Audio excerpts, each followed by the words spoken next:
The Senate will come back to order. If your friends are out in the hallway, text them to come back in. We're about ready to get back to work. Is that appropriate? Texting? Does that sound millennial? It did, okay. Send a telegram.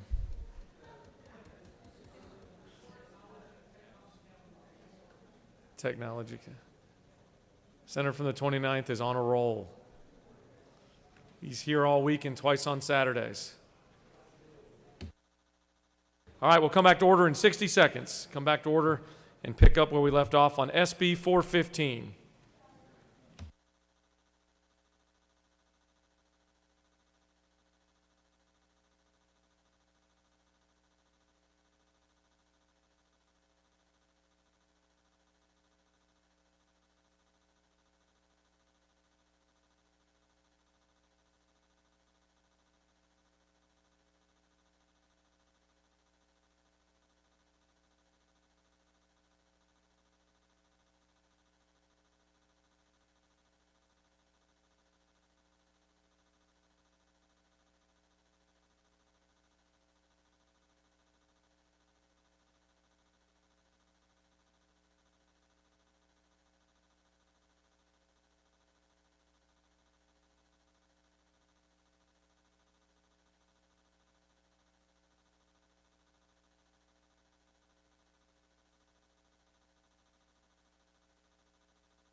Okay, we're going to come back to order here in the Senate and pick up where we left off on Senate Bill 415.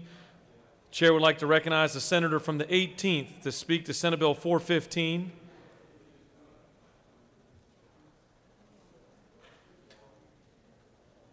Just to refresh everyone's memory, we've already read. Amendment number 1 has been read. Feel free to speak to the amendment. Chair recognizes the senator from the 18th to speak to the bill.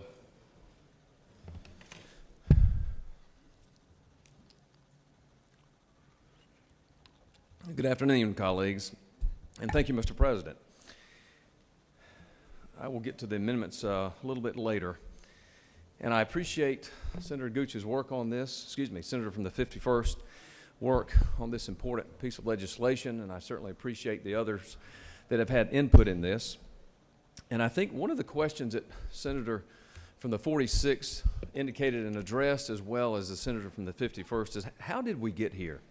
How did we get to the point where we need a bill that says what this bill says?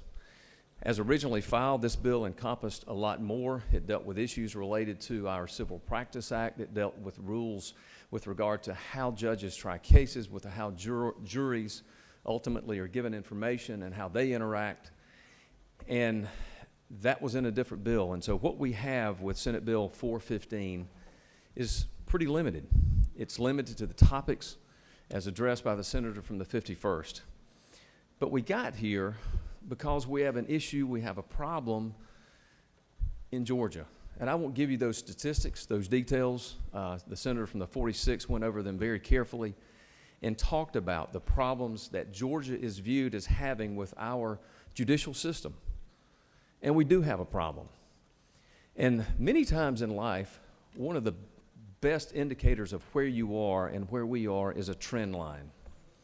Trend lines tell us what? They tell us the direction in which we're going. And if you think you're comfortable where you are today, well, we'd better look at our trend line and see where is this going to take us? Where would this same type activity, this same type conduct, the same type path, where would it take us? And I will tell you, that's what scares me. That's what concerns me most about where we are.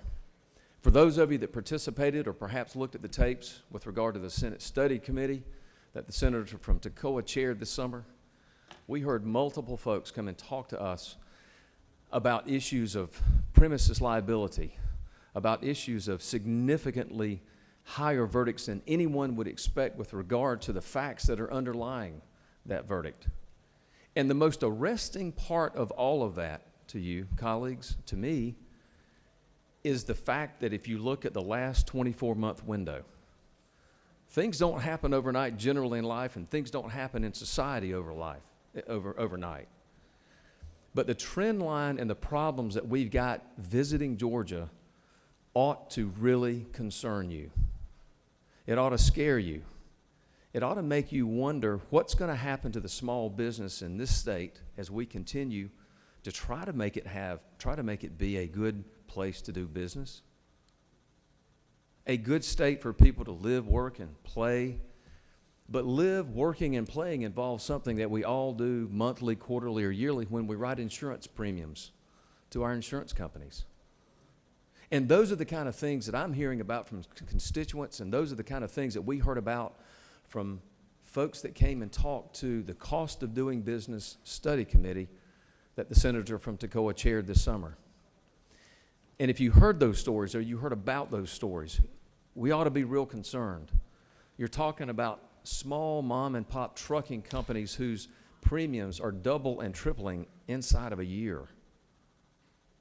You're talking about small property owners who try to provide temporary housing and housing on a rental basis to folks, and those doubling inside of a year.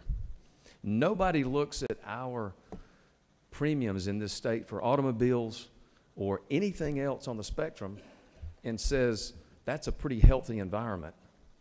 And the real problem, as I said, is the trend line. Folks, it's getting worse at a rate that other states around us who got to a bad position and have been in bad positions far quicker than it has in those other states.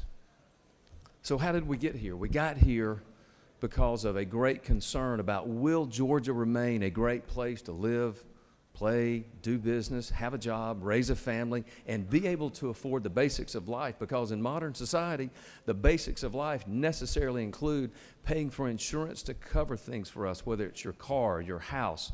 And if you have a small business, it's all those commercial lines of insurance that you have to have basically to survive and make sure that you can have a future and a tomorrow. The senator from the 51st really likes to pick on us lawyers.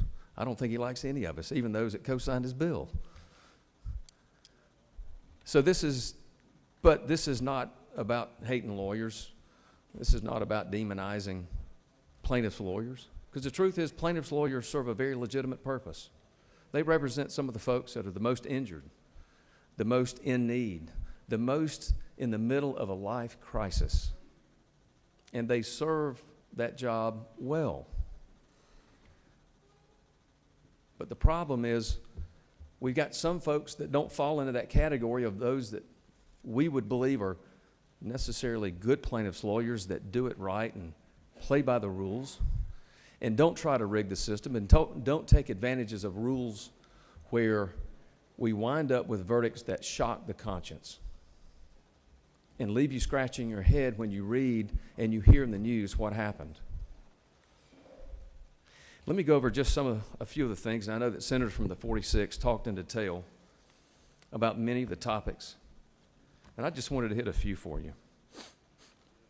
If you look at section 1-3A, this talks about separate trials, bifurcating trials. And I think the core is, as we all understand, certainly us lawyers that practice law and try cases, if you have a civil case and you go to court, there's two main aspects. There's two main issues that have to be resolved. Number one is what and who, rather, is liable, if anyone. And then what are the damages suffered by the plaintiff? And our model of jurisprudence, fashioned on Old England, has been the way it is for a long time, that the jury is supposed to determine liability and then move to damages. And why is that? It's really pretty simple and straightforward. If allowed to focus on just damages, we're all human, the issues of sympathy go out to anybody who's been injured. So the idea is that we ought to determine if there's liability, that is, should someone be legally responsible if there are damages? And if that, in fact, is the case, what are the damages? And then you look at that. And it is that process that sometimes gets conflated. In section 1-31, doesn't require bifurcation of trials on damages versus liability. It just says that the court, to expedite and economize, and in exercising the discretion, the court can say and consider the merits of each individual case when granting or denying bifurcation. And then it sets forth about 6 criteria that the court ought to look at to decide whether or not it would be appropriate. And importantly, one of the things that we heard, some of the talk in the hallway was, well, this is going to have multiple trials, and this is going to have different judges and different juries. If you look at the last line, line 88 and 89, it says the same trier of fact shall determine issues relating to liability and issues relating to damages. This is a very measured approach and an application of an old principle just to make sure that our jurors, in fact, not only have the information, but have it in the right sequence so that they can make reasoned decisions.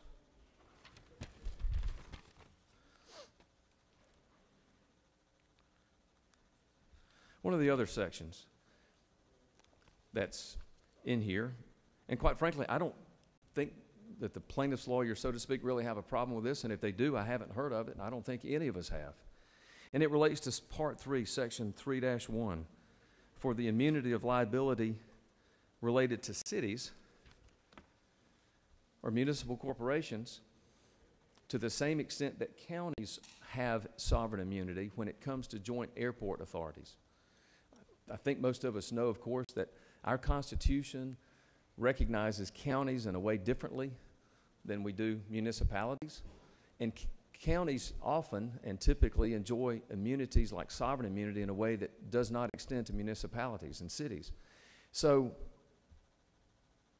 what happens when you have a joint airport or an airport that is owned or managed by a city and a county? You get a really odd connection, you get a really odd mix where if there's an issue of liability, you've got 2 governments where one has immunity and the other does not. And that, of course, you can imagine creates all kind of havoc for local politics. And quite frankly, it just doesn't make sense from a legal analysis or a common sense basis either. So this section simply puts those on an even playing field. The senator from the 46 talked about seat belts. That's sections 5.1 of the bill. Of all the topics that were covered by the Senate Study Committee, this was the one that when the public would come in, would have them come up to us afterwards and say, I don't understand why the law is not that way already. It was the head scratcher and the thing that they thought had absolutely no common sense, and they would ask questions, well, why is the law that way already?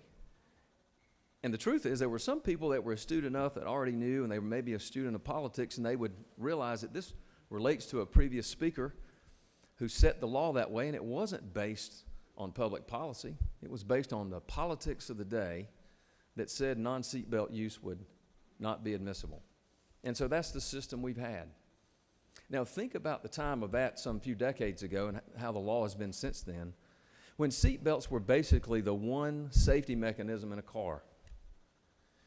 Compare that car to the car of today, the car of 2020, the car of the last 10 years that has multiple levels of safety dynamics, safety aspects, and provisions to provide in a coordinated way safety mechanisms for the passenger and the drivers.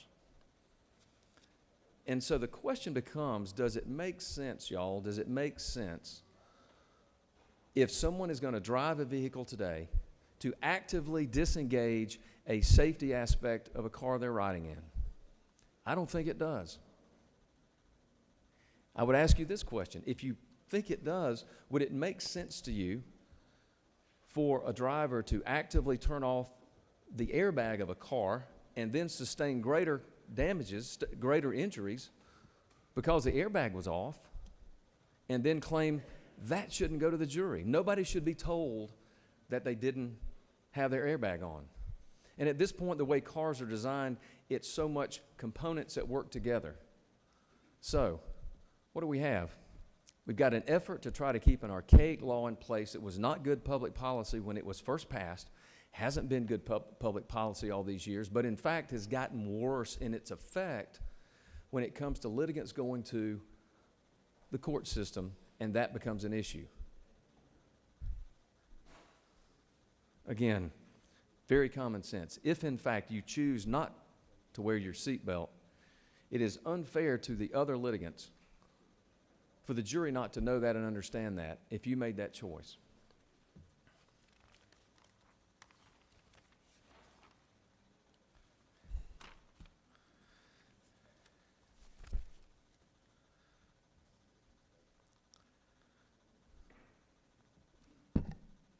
Section 7-1 deals with issues and talks about some premises liability issues.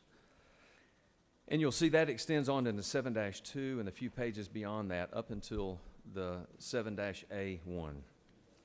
And let me tell you, y'all can read the bill. Hopefully you have. You understand what the bill does. But here's the question you've got to ask yourself. Do we want property owners, do we want business owners, do we want small business owners to be strictly liable for anything that happens on their property, including the criminal acts of others that couldn't be predicted? Because that's where we are. And folks, that's a decision we've got to make as a society. We've been elected to come here and make those decisions and try to set the guardrails and the boundaries for how litigation is managed, how it's run, and in some extent how it's resolved. So the question becomes, what do we want those guardrails to look like? Do you want there to be unlimited liability on businesses for criminal acts on their property? I don't think we do. Because the end result of that, folks, is going to be businesses that are in the economically depressed areas of town or counties or wherever they may be. They can't survive those kind of verdicts. They can't survive that, and they'll close. And that creates a further downward spiral economically of those areas. And that's the cruel irony that's the end result of so much of this.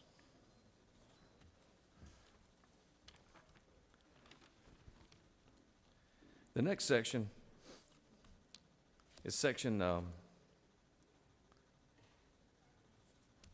7-A2.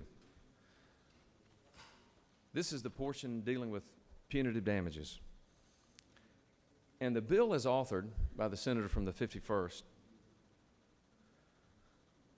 seeks to strike the limitation that where the cause of action arises only from product liability, there would be no limitation. This would expose and mean potentially unlimited punitive damages beyond that. And I heard from some folks in the hallways, heard from some of my plaintiffs' lawyers, heard from some of you, heard from some members in this very chamber about the concern about that. Do we want to go that far with this? And I'll tell you, I don't think we do. I don't think we do.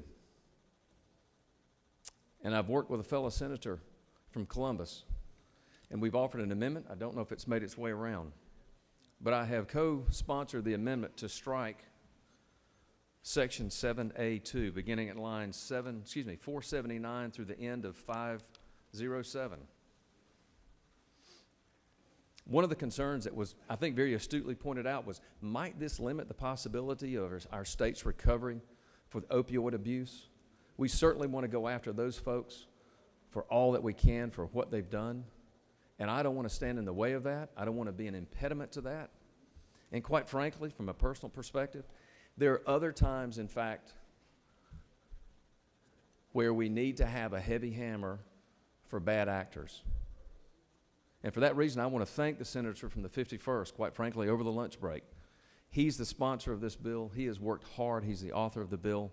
And I want to thank him for his open-mindedness in realizing that this is one of those that I think some of us think went too far. And I appreciate him allowing me to offer that amendment. And I think that improves the bill significantly.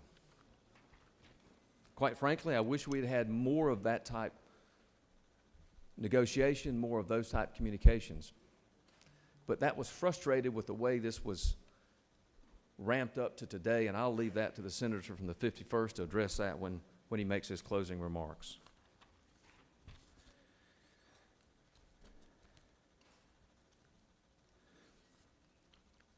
Finally, one of the last sections involved deals with the asbestos.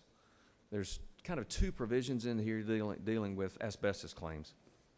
And I think a little bit of history is appropriate here, not too much, but I also want to say that this is another section that I've not heard from anyone from the plaintiff's bar or the companies or our colleagues have any questions about this.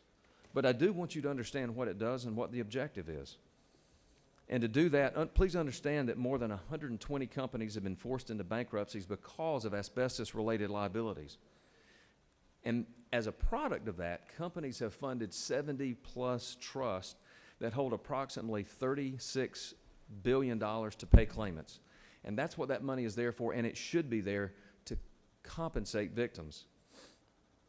Plaintiffs can file claims with the asbestos trust to recover for exposures, and they can bring personal injury lawsuits against still solvent but increasingly remote and going away asbestos businesses, if you will. The problem is with the model that we have and the laws that compensate victims in this regard is that they can file claims with the asbestos trust to recover exposures and file a personal injury lawsuit if the company is still solvent.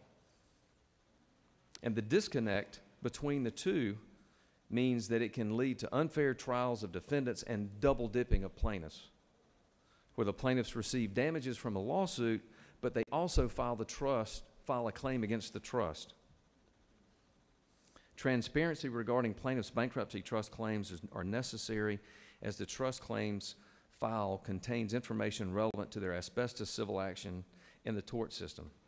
In sum, with regard to this issue, all that's simply proposed by the author of the bill and what seems eminently fair is that defendants pay for the harm that they have caused, as they should, but the plaintiffs aren't allowed to double dip or get paid twice.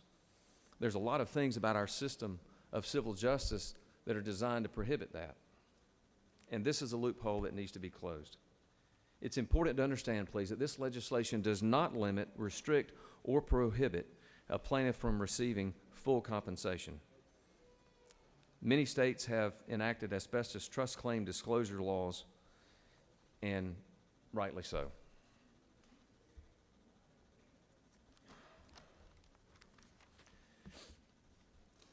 I spoke to the second amendment that was filed that had my name on it. The first amendment that was filed this morning, it's amendment number 1, is an attempt to address a concern that some of you had. Could something about this bill, in fact, go too far and prohibit claims of sex trafficking? And the answer to that is no. And that's what we attempted to do with amendment number 1. But there's another amendment that has some better fleshed out language that I think is being offered or has been by the senator from the 16th. And quite frankly, I think his language is better. I think it does what we were trying to do, but I think his language is better. I'm going to let him address that issue with you and give you the details of that when he comes to speak to you.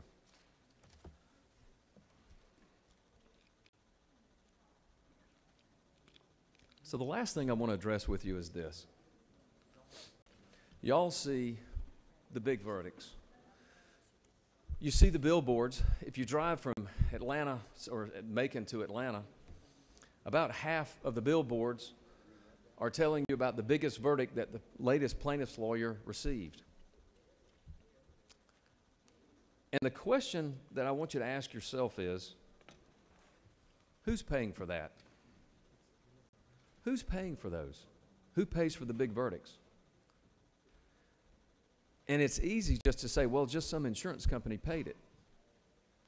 Or let's get mad at an insurance company because, wow, they slow played my claim when I had one time and it was a legitimate claim and maybe they didn't deal with me the way they should have. But if you think it stops with the insurance company, if you think that all that doesn't get visited right back on us, you haven't thought through the last step of what happens when an insurance company, when a business, when the state, when society gets hit with these multiple verdicts.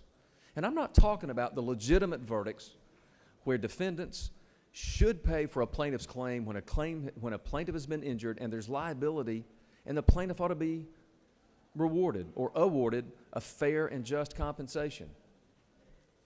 I'm also not talking about those cases when defendants behave badly and they need to be punished. But folks, we've got a very, very ugly trend line, in our state that is headed toward devastation for our businesses, devastation for our business communities, devastating effects on insurance companies, for which we ultimately pay the price as policyholders in the form of premiums that we pay every month, every week sometimes, every quarter, or every year. So I ask you, when you're thinking about this bill, and I think we've made two very positive revisions. I think one, to remove the punitive damages portion as it was originally in the bill, and again, I want to thank the author of the bill for allowing me to do that with his blessing.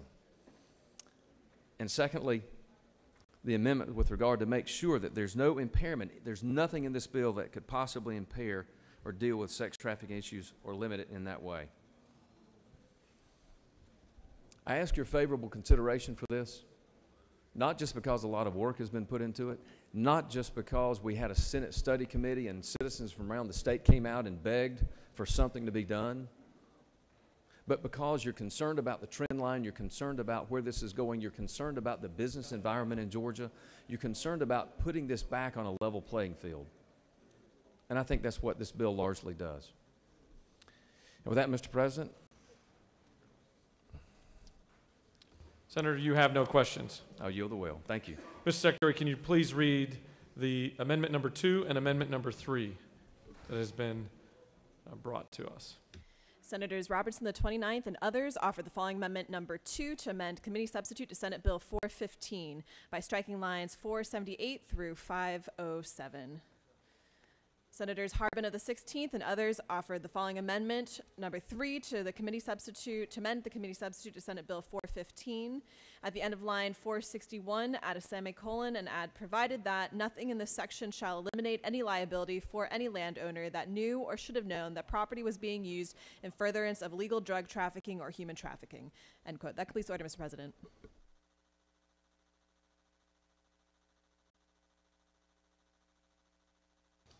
Chair recognizes the senator from the 29th to speak to the bill and his amendment.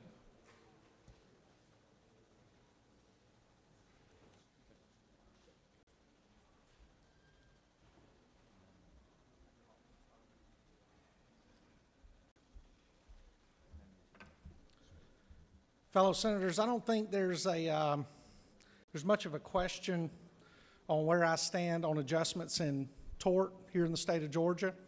I think I made that very clear last session when I came forth and offered up some legislation to deal with seat belts and the evidence that was allowed in court.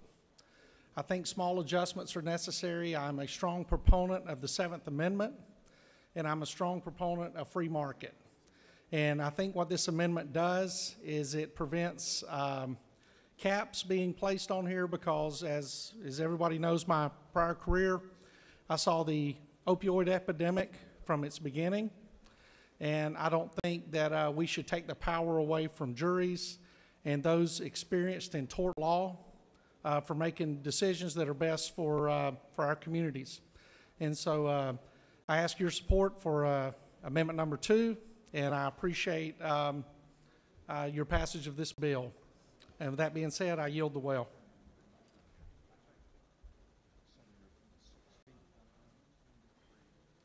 Senator from the 16th is recognized to speak to the amendment and to the bill.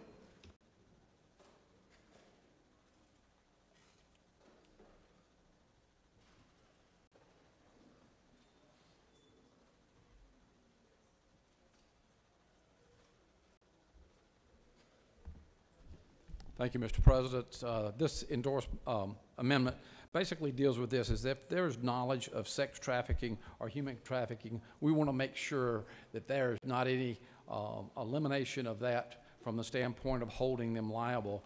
And so that's really what this is, a very simple amendment. While I'm here, I wanted to address another issue that's been discussed because I'm in the insurance business. And here's what we have to understand is that insurance companies have choices of where they place their capital and where they place their risk. And I will tell you what we're seeing in the market. Commercial auto specifically, umbrellas, we are seeing a shortage where carriers that were once in the market are coming out of the market. And what they're doing, they're going to other states, they're going to places where they have a more favorable legal climate in which to operate. And the free market works not only in our state, but it works across our nation. And we need to be very aware that when we do not have an environment in which there is a good place for insurance companies to come to provide the insurance for the businesses, we will not and cannot remain number one to do business. We are seeing now 20, 30, 40% increases in commercial auto because of the increases in judgments that have taken place. We had a case that was in Cobb County, was an interesting case, $1,200 in damage to the vehicle, but the jury awarded a $2.2 million in bodily injury charge. That type of thing causes companies, insurance companies, to look and say, where else can we do business where we have a more favorable stance? So I really would ask that you would, number one, give me favorable consideration for amendment number 3, but also for the bill as a whole. Senator, you have questions? Questions. Senator from the 6th, you're recognized for a question. Thank you. Would the senator yield? Yes, ma'am. I have a question in terms of, you say that the property was being used with respect to your amendment. Okay. Number 3.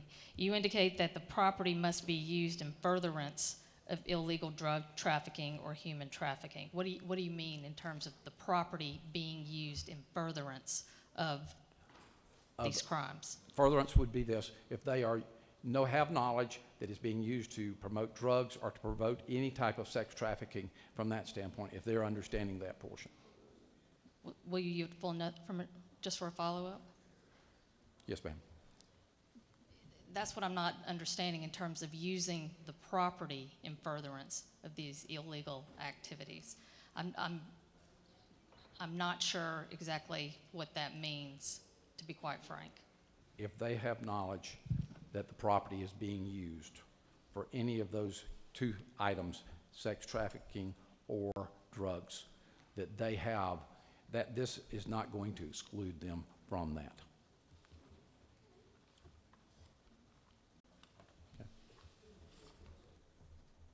Senator, you have further questions?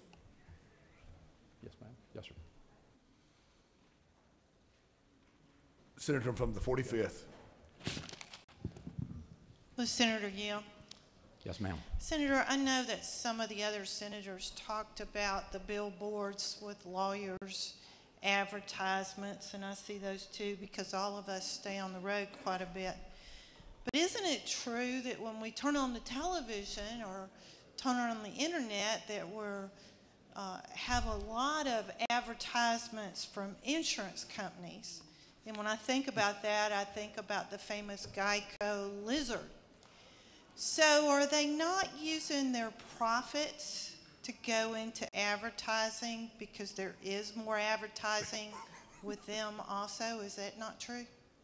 Well, Geico is a different company in that respect when you mention them, because most of their employees are their agents as well, where many of us, myself, are independent agents. So that advertising is being used to solicit business in that respect. Would you further yield? Yes, ma'am. I wasn't picking on the lizard. I just like the lizard. My kids like the lizard. Right. All grandkids like the lizard. But what I was trying to say was, is it not true that while the attorneys may be out there advertising and being very aggressive and have their signs on the buses and, you know, all over, you can't go to a sporting event, that equally so, the insurance companies are marketing also, and the profits that they're making, is that not true, that they're generating those profits into advertisement dollars more so than ever? Is that not true? You're seeing more advertising, especially with what I call direct writers, like they are, from that standpoint versus others. You're correct when you're seeing the advertising occur that way. And it comes from profits, you're right, they have to, but also markets are what they're trying to do in the marketing side. Would you, one last question. Yes, ma'am. Is it not true, I notice as a state senator and doing my constituent service, that I find a lot of times I'm the go-between between my constituents and right across the street at the Sloppy Floyd, the Department of Insurance, where people have paid repeatedly. They pay high premiums on their insurance, whether it's their houses that burn or their cars that are damaged. And here we are, the intermediary, because the insurance companies will not treat our constituents fairly. Is that not true? There are some companies that are exactly what you're talking about, and there are other companies that don't. The companies that I represent, I have a policy. If they don't treat our customers right, we don't want to do business with them. And I think that's the part of any business. You have those that are on the fringe that just do what's barely required of them, and then you have those who go to the nth and settle that claim and do what's right. So that's part of the market.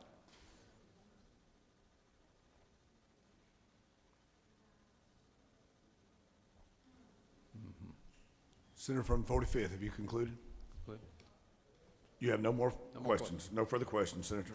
Senator from the 22nd is recognized to speak to the bill.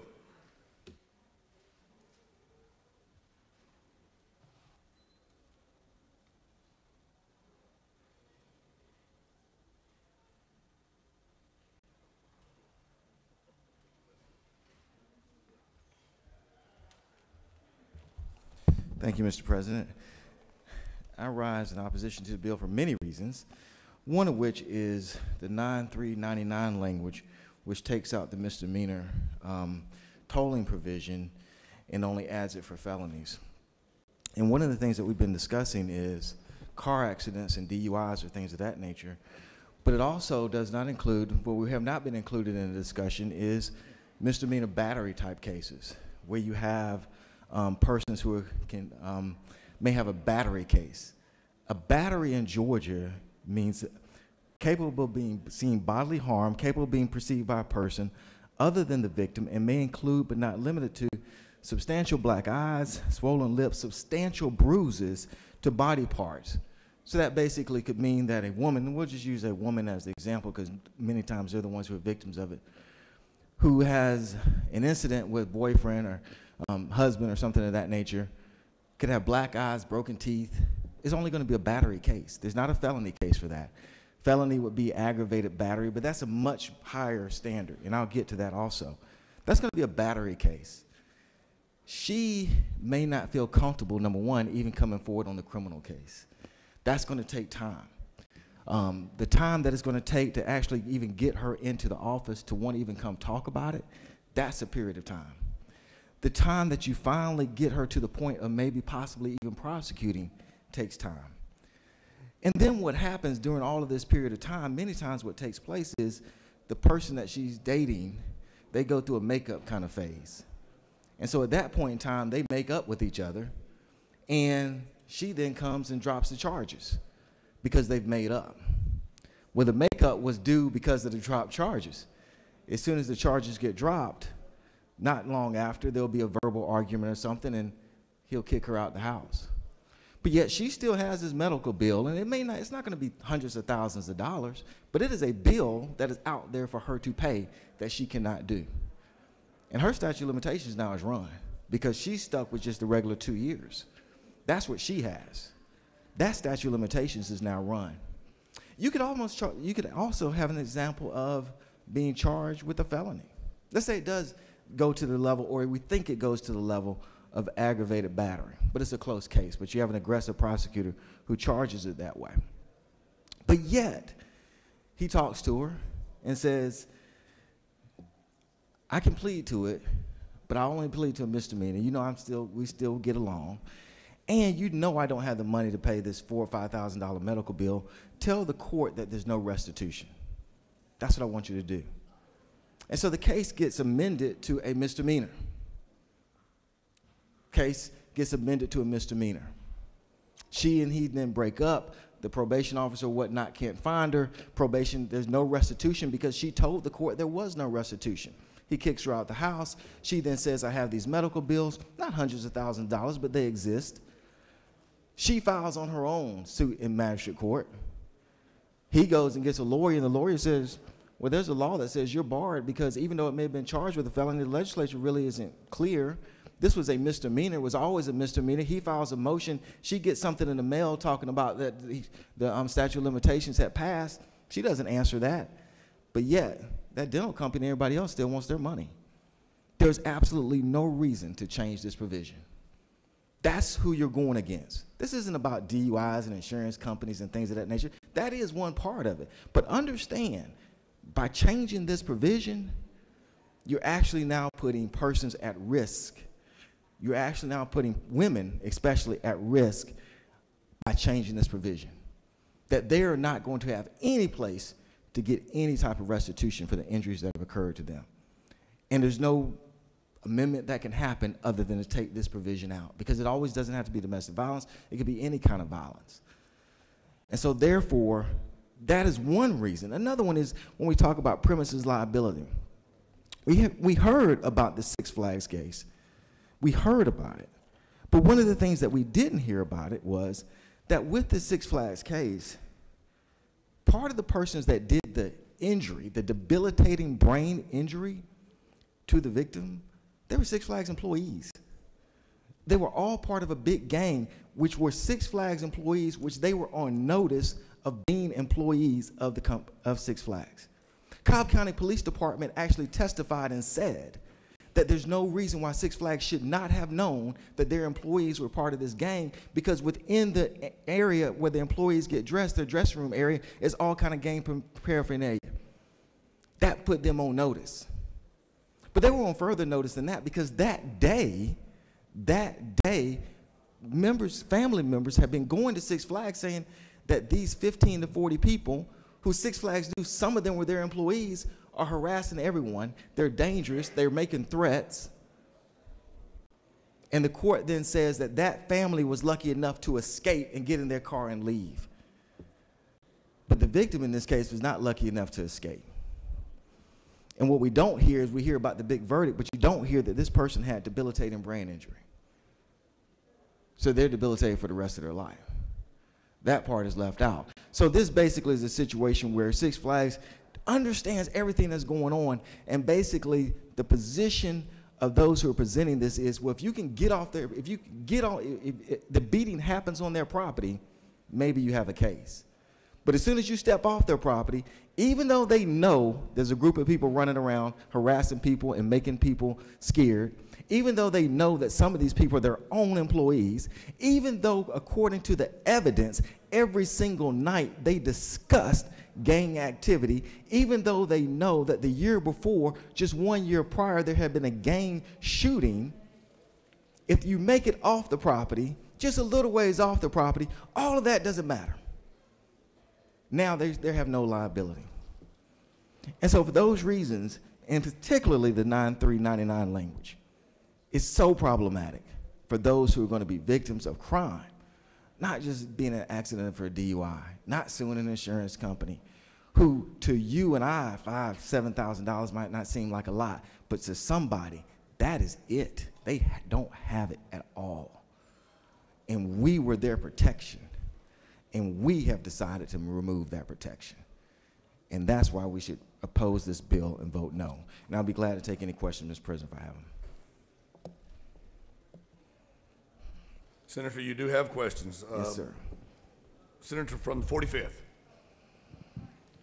Would the senator yield? Yes. Senator, there's a lot going on the floor, and it's kind of hard to hear back here. But did I understand you correctly that you feel like there's provisions in this bill that are biased against women? Yes. And in particular, regarding domestic violence clauses? That's correct. Senator, would you further yield? Yes. Would you agree over the years that this body has worked diligently to improve those laws that govern domestic violence, and that this could possibly harm that body of work that we collectively have done in favor of women in particular, that this sets us back? It does set us back, and I would state that the reason why this was put in, if we remember the caption of the bill that it was put in, was a victims' rights bill. That was the caption that was actually put in. That's why it was there. I'll yield for any other questions, Mr. President. No further questions, Senator. Thank you. I yield the will. Senator from the 23rd, you're recognized to speak to the bill.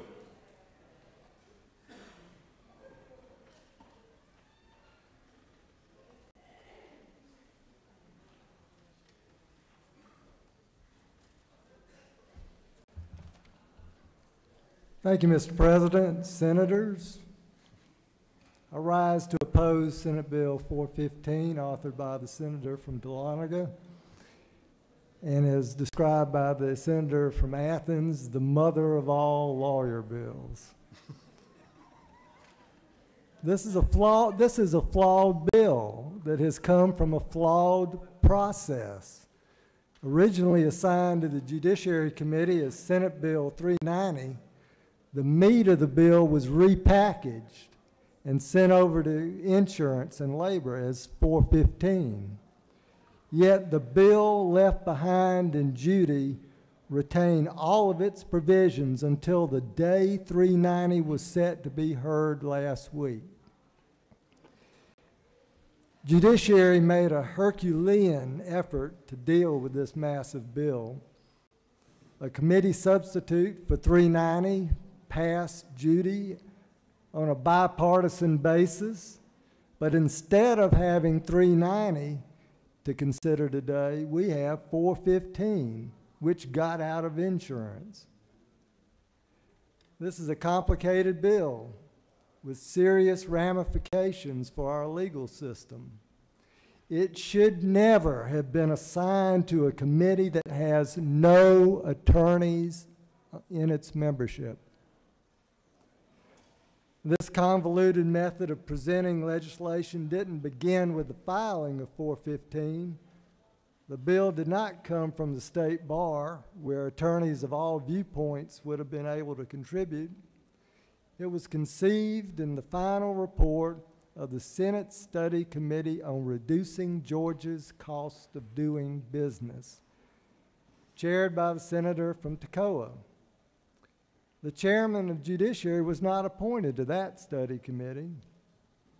The only senator attorneys serving on it were the senators from Macon and the senator from Athens. Not exactly a representative cross-section of legal views. I'm sure they would admit to that. In all of its meetings, it appears that the study committee took testimony from only one plaintiff's attorney at one meeting. So what was the result?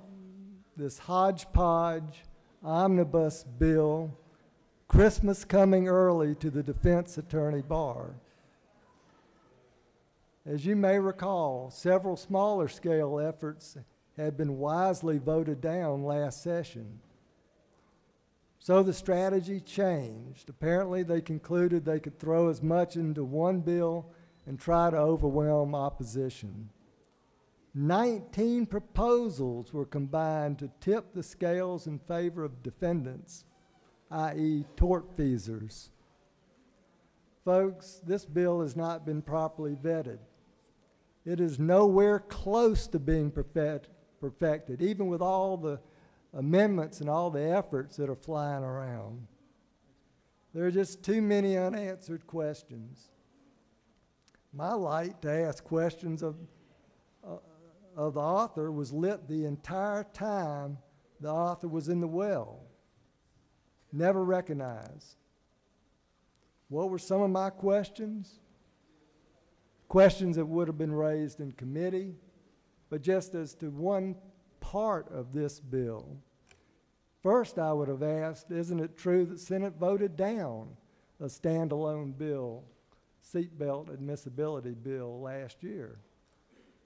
And the second question I would have asked was, wasn't it true that only 2 states allow the same level of seatbelt use admissibility that this bill proposes? I would have asked, did you know that Georgia's current seatbelt law is the same as the majority of other states? That's a far different picture than has been painted so far. I would have asked, isn't it true that the bill does not cap the percentage of fault attributed to failure to wear seat belts? 2 states, Missouri caps that fault at 1%, Texas at 5%. You know, fault is allocated between defendant and plaintiff on a percentage basis. Georgia's 100%. Isn't it true that you have not provided for admissibility of traffic citations? That was the effort we tried to make this bill more palatable last session. But the tortfeasor in this case, under this bill, could have violated all kind of traffic regulations, and the fact that he was cited for those violations is still not admitted. Is that a level playing field, I ask? I would have asked, isn't it true that a defendant charged with vehicular homicide cannot raise under current law seatbelt use by the victim?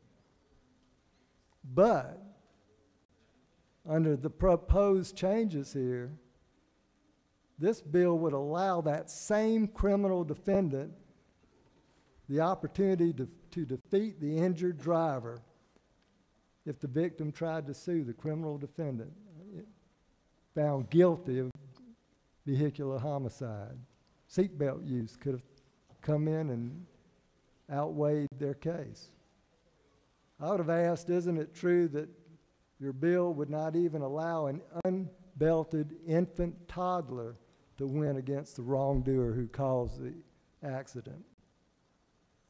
Isn't it true that introducing a new seatbelt defense will increase the cost of lawsuits, expert fees, etc., a bonanza for the defense industry?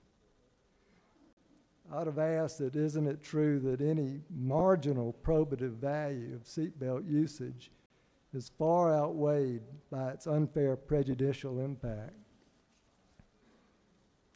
Then I would have asked, do you believe that the truck driver who rear-ended a car full of Georgia Southern nurses on I-16 should have benefited from the fact that one of the nurses possibly was unbelted? And I would have asked, do you think that same truck driver should have been presumed competent to be hired just because he had a CDL, commercial driver's license, even though it was known that he had a problem falling asleep at the wheel? That's just part of this bill. A bill of this magnitude requires the focus of many legal minds. And I'm not knocking non-lawyers, but this is complicated stuff, and we have to deal with it. We're where the rubber meets the road. Much discussion would be needed to arrive at a consensus. Reasonable compromises could have been reached. Common ground could have been found in many areas. But this could not have happened in 1 or 2 meetings. The real problem, you know what the real problem with this bill is? Is that it attempts to cover too much ground, too many subject matters. This bill has multiple layers under multiple titles of the Georgia Code. What titles are changed by this bill? 6 matters under Title 9. Title 15 is changed. Title 36 is changed. 5 matters under Title 40. A bill under Title 44 entitled the Georgia Medical Funding Act is tucked away in SB 415. 7 matters under Title 51 dealing separately with such diverse subject matters as products liability, real estate premises, and asbestos. Altogether, 6 titles of the Georgia Code. You're going to be voting to change 6 titles of the Georgia Code significantly. In the 10 years that I've been here, I've never seen so many subject matters crammed into one bill. I challenge you, do you really know what you are voting for in this bill? This bill in its present form cannot be fixed. There are no floor amendments that can make this good law. I'm beginning to see the wisdom of our founding fathers. 225 years ago, the capital of Georgia was Augusta.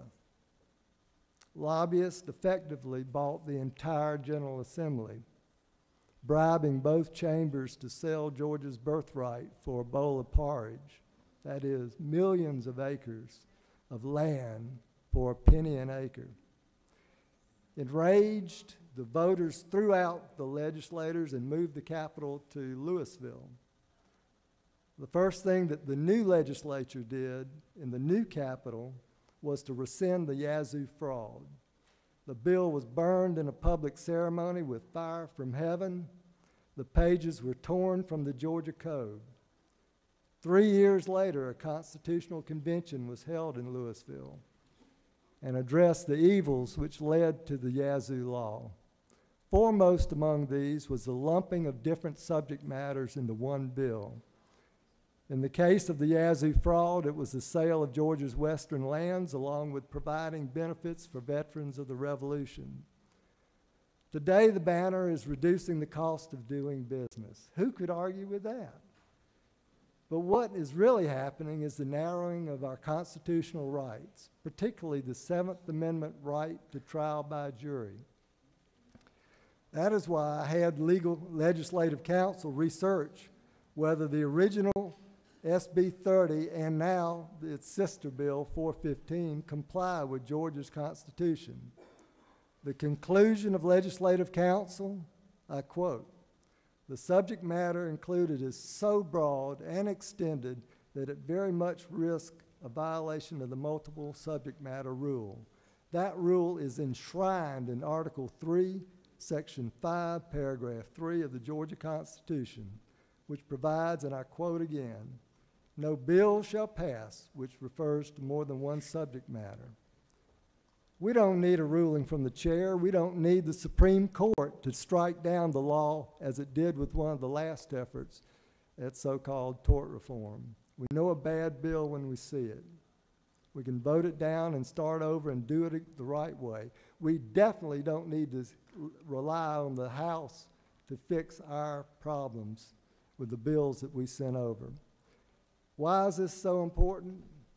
The answer came to me last weekend when I attended a commemoration of the sacrifices of 250 American patriots lost at the Battle of Briar Creek in my district.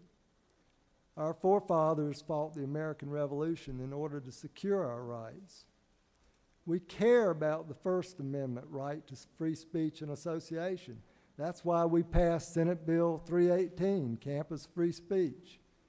We care about the Second Amendment right to bear arms. That's why we passed Senate Bills 224 and 357 by the senators from Ocilla and Bremen. Restrictions on the right to jury trials were major reasons given in the Declaration of Independence to justify breaking away from England.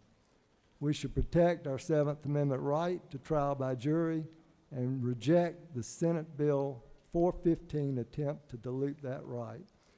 Thank you very much. I yield the well. Chair recognizes the senator from the 45th to speak to the measure.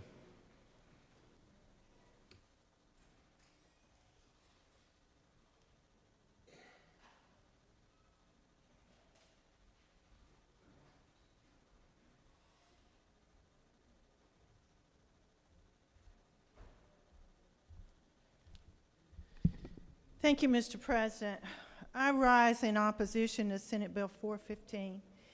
And I thought it was very unique and very apropos that they called this the mother of all lawyer bills.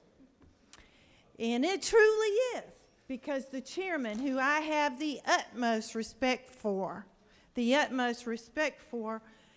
you know, this isn't a single lawyer bill. This is an omnibus bill. This isn't a little bite out of the apple. This isn't the whole apple.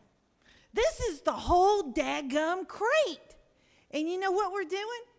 We're picking up the books, the Georgia Code section, and we are literally throwing it out the window. We are throwing the book out the window. And why? I want to know why Because I was here in 2005. I was here in 2005. I don't know how many people were here in 2005. Very few. I know in my majority party, I think there was 3 people here. And they took a little bite out of the apple. But that apple in tort reform only dealt with health care. And it was one of the most prestigious gentlemen I have ever seen sit in this body. And his former Senator, Preston Smith.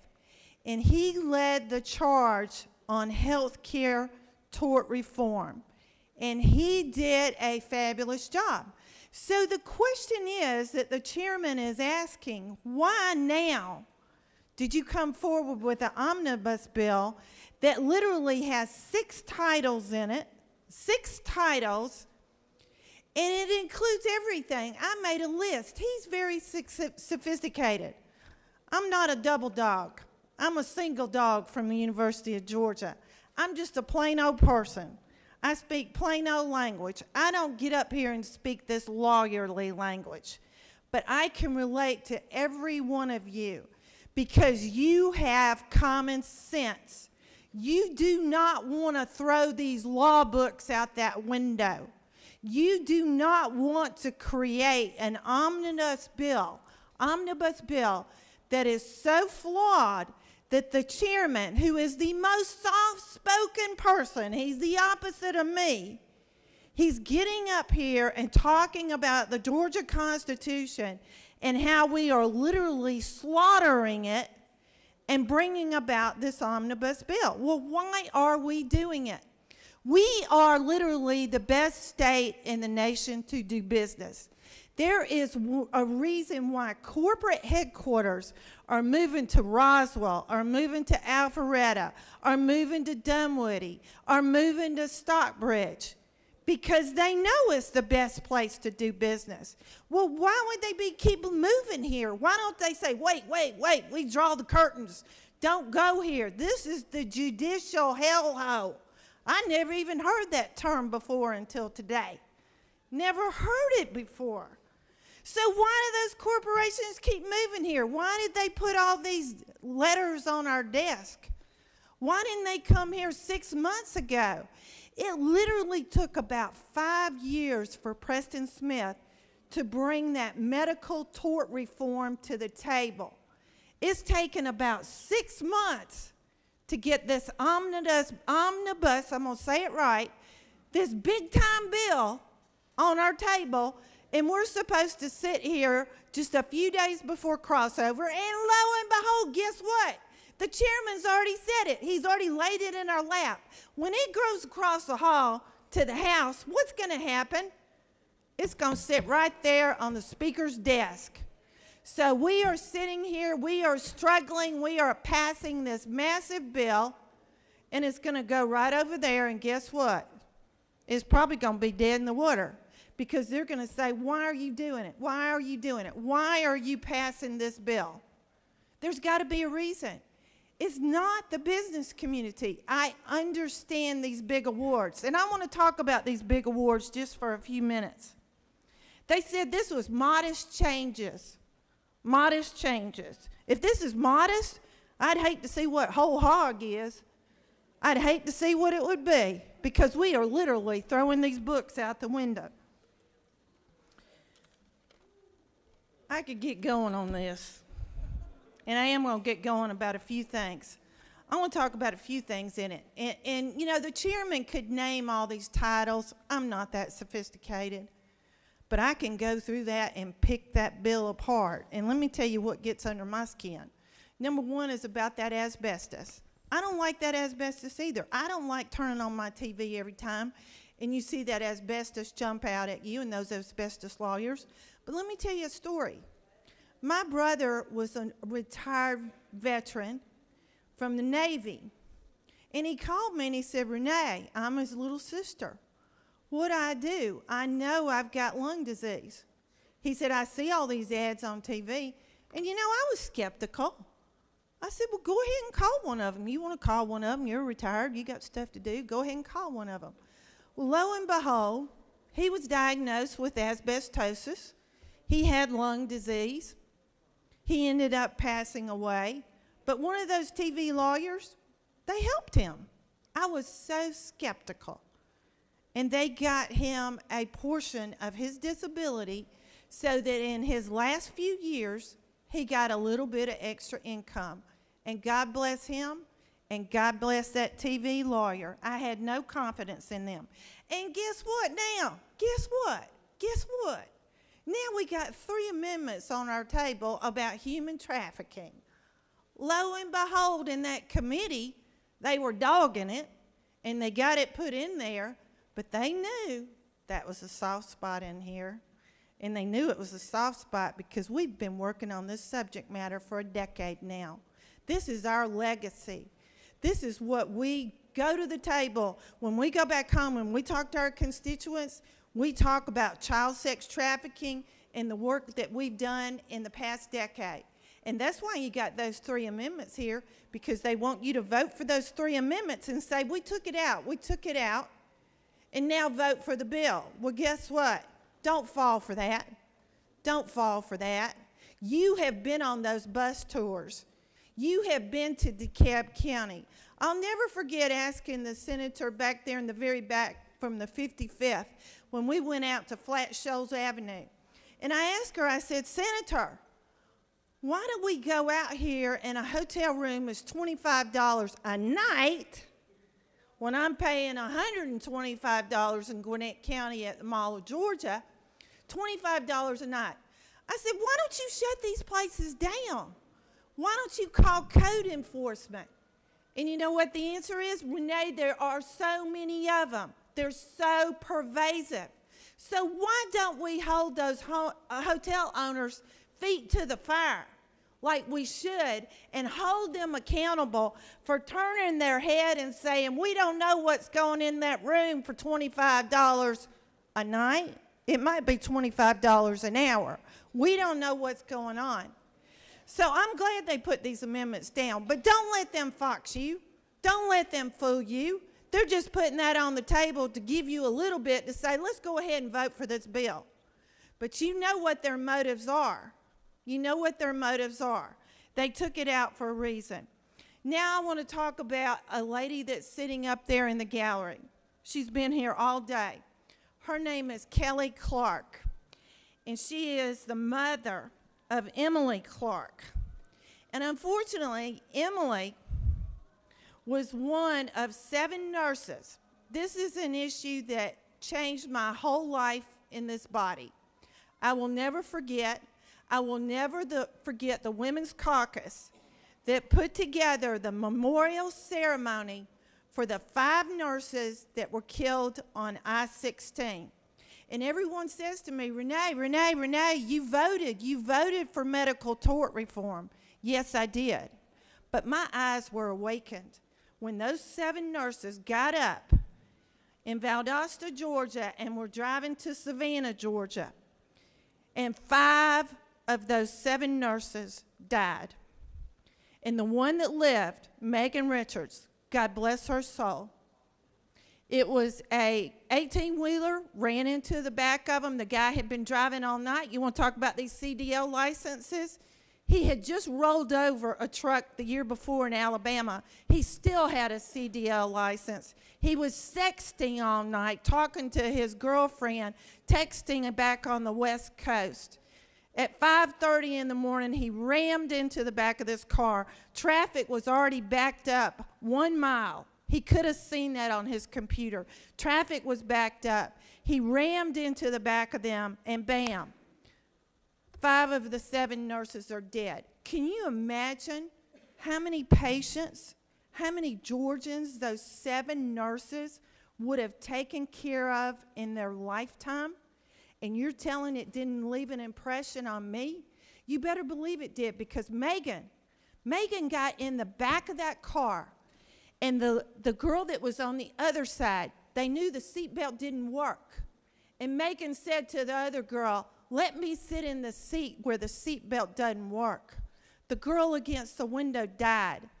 Megan survived. She did not have her seatbelt on, but guess what? In this bill that is on your desk, Megan Richards would not get one dime. Her memory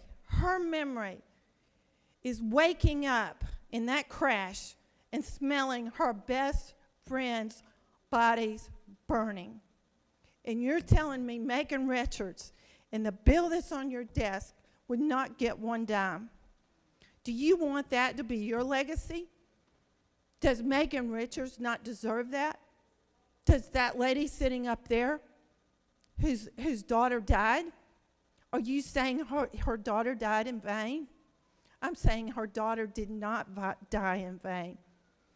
And I'm sorry, I get so emotional about this, but it left an impression, an indelible impression. This truck was going 68 miles an hour. It never put on his brakes. He never steered away. He hit the back of that car and rammed it into another. We're supposed to forget about that. We're supposed to forget about that. That seatbelt law died last year. There's a reason why that seatbelt law died last year, because everyone knew it was unfair. It's still unfair for it to be admissible.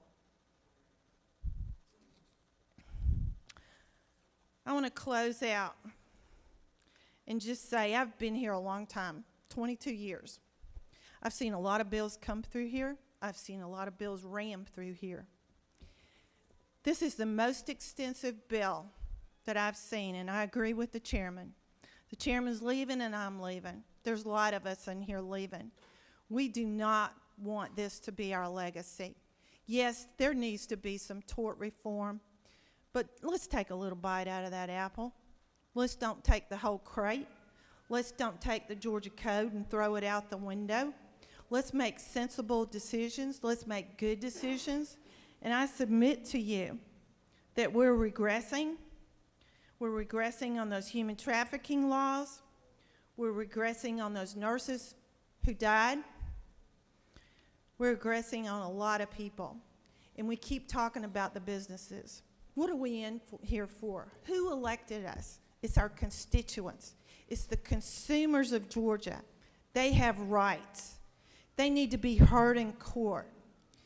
And I'm sorry for these huge judgments, but maybe they need to be made because businesses will not listen. It's no different than Lenox Square Mall right now. If Lenox Square Mall is not sued and the city of Atlanta doesn't answer with police patrols, what's going to make Lenox Square Mall reform? What's going to make them change their habits? What's going to make them hire more police officers and protect their property? What's going to do it? It's not going to happen. It's not going to happen. This is not the answer. This is not the answer, and I ask you to vote against this bill, and I'll be glad to answer any questions, or I'll be glad to yield the well. You have no questions, Senator. Thank you. I yield the well, and I ask for you to vote no on this bill. And even if you vote for these amendments, that's okay. That's okay. I'm going to vote on that human trafficking amendment, but by golly, vote no on the bill. We need a red vote. Thank you very much, and I yield the well. Does any other senator wish to speak for or against the measure? The chair sees none. Chair recognizes the senator from the 51st to close debate on Senate Bill 415.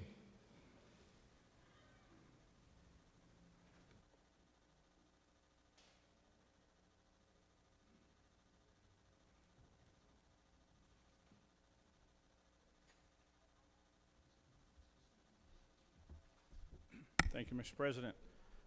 Colleagues, we've had a long day. We knew it would be long. It took 4 hours, going on 5 hours, to discuss something that's been at the top of our minds for many, many years. These issues are emotional. You heard the senator from the 45th. You heard from the senator from the 23rd. You heard our testimony earlier about the cases, the runaway verdicts. There's no easy solution to any of this. But every one of us are impacted every day by every decision that is made in a courtroom. Every verdict that gets handed down against a defendant, right or wrong, has an impact on every one of us. All we're looking for out of this legislation and out of legislation in the past is public disclosures, transparency, trying to balance the scales of justice. We're not trying to take anything away from any victim.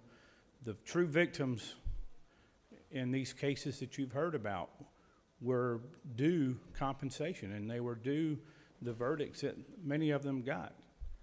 But when we're listening to our insurance companies and our business people and our mom and pop operations back home, and they're telling us how bad the situation is getting and how rapidly we've gone from 24th in our country to 41st in just a small number of years, it's time to respond.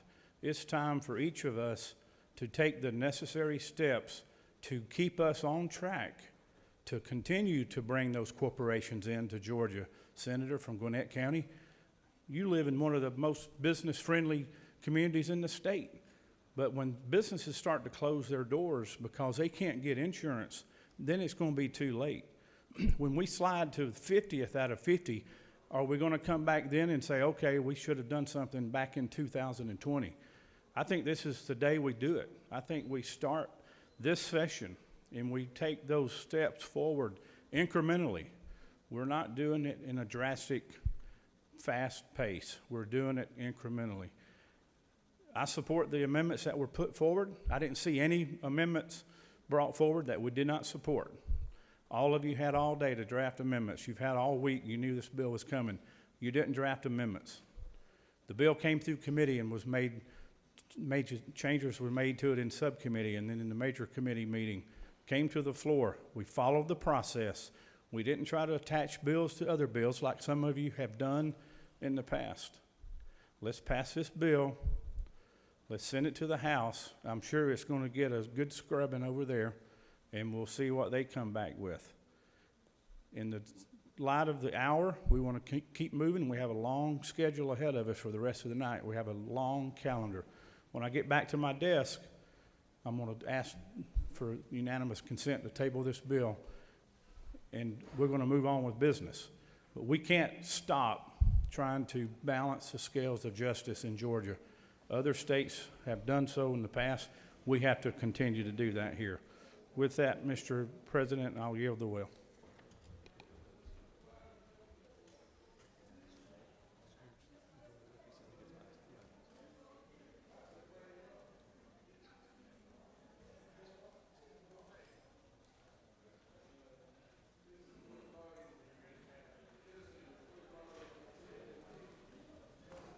Chair recognizes the senator from the 51st. I make a motion we table SB 415. Senator from the 51st has moved that we table Senate Bill 415. Is there objection? There's objection. All those in favor of the motion on the table will vote yea. Opposed, nay. The secretary will unlock the machine.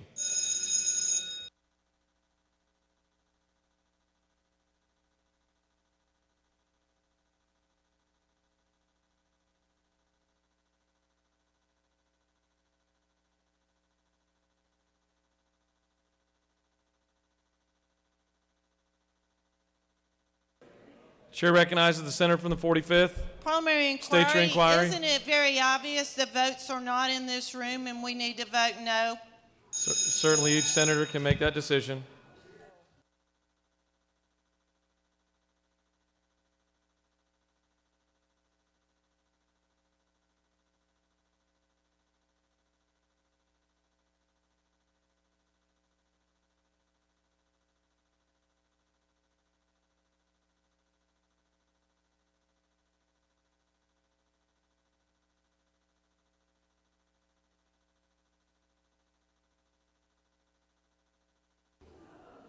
On the motion to table, the yeas are 27, the nays are 26, and the motion has prevailed, and Senate Bill 415 is placed on the table.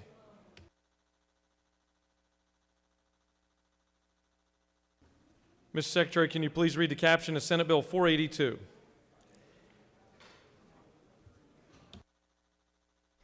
Senate Bill number 482 by Senator Burke of the 11th and others. A bill to be titled an act to amend Chapter 53 of Title 31 of the OCGA relating to the Office of Health Strategy and Coordination. So as provide for a state all-payer claims database, to amend Code Section 3364 of the OCGA relating to enumeration of unfair methods of competition, and unfair or deceptive acts or practices and penalty. So to provide that the failure to submit claims data to the Georgia All-Payer Claims Database shall constitute a violation for other purposes. Mr. President, on March 4th, 2020, the Senate Committee on Health and Human Services recommends that this bill do pass by substitute, respectively submitted by Senator Watson of the first chair. Mr. President, the Senate Committee on Health and Human Services offers the following substitute to Senate Bill 482. A bill entitled an act to amend Chapter 53 of Title 31 of the OCGA relating to the Office of Health Strategy and Coordination, so as to provide for a state all-payer claims database, to provide for definitions, to provide for the establishment of an advisory committee, to provide for its composition and duties, to provide for recommendations to the Director of Health Strategy and Coordination, to provide for private and public funding of the database, to provide for the objectives of a state all-payer claims database, to provide for the establishment of the Georgia All-Payer Claims Database, to provide for administrator, and for other purposes. That completes the order, Mr. President. Chair recognizes the senator from the 11th to speak to Senate Bill 482.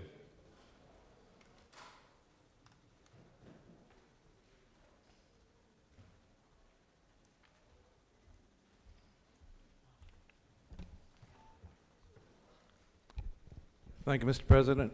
I'm looking forward to at least maybe getting this bill through this chamber so we can have at least one bill per hour.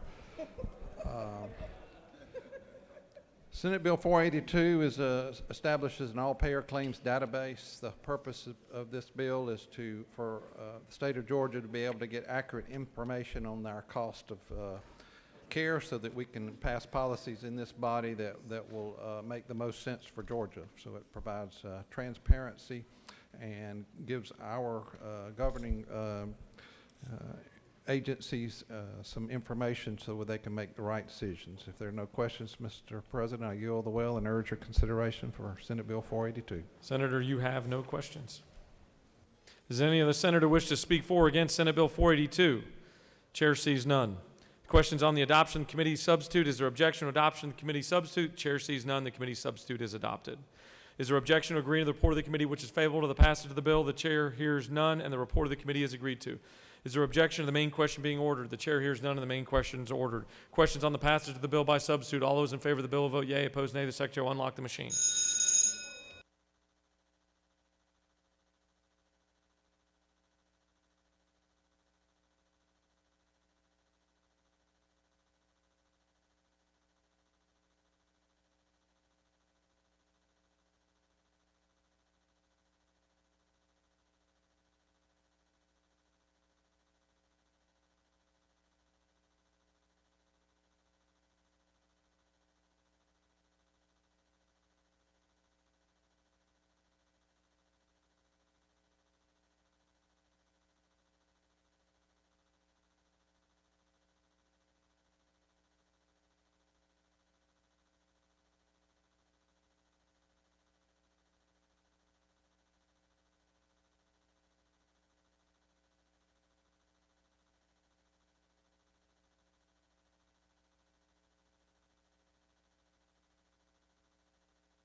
On the passage of the bill, the yeas are 53, the nays are 0. This bill, having received the requisite constitutional majority, is therefore passed by substitute. Mr. Secretary, can you please read the caption of Senate Bill 358?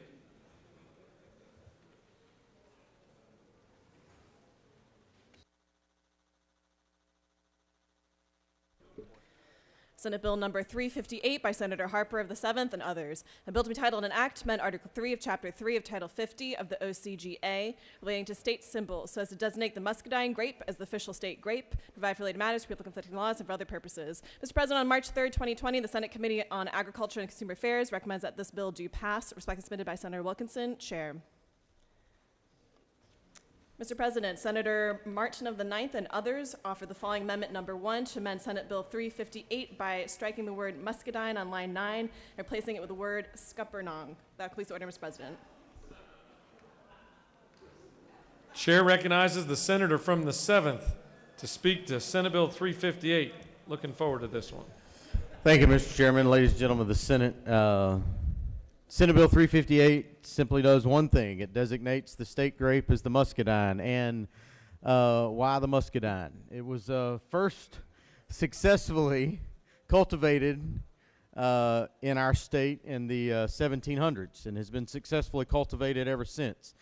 Georgia has over 1,000 acres of muscadine grapes, and actually one of the larger muscadine operations is down in the 7th District, which I proudly represent.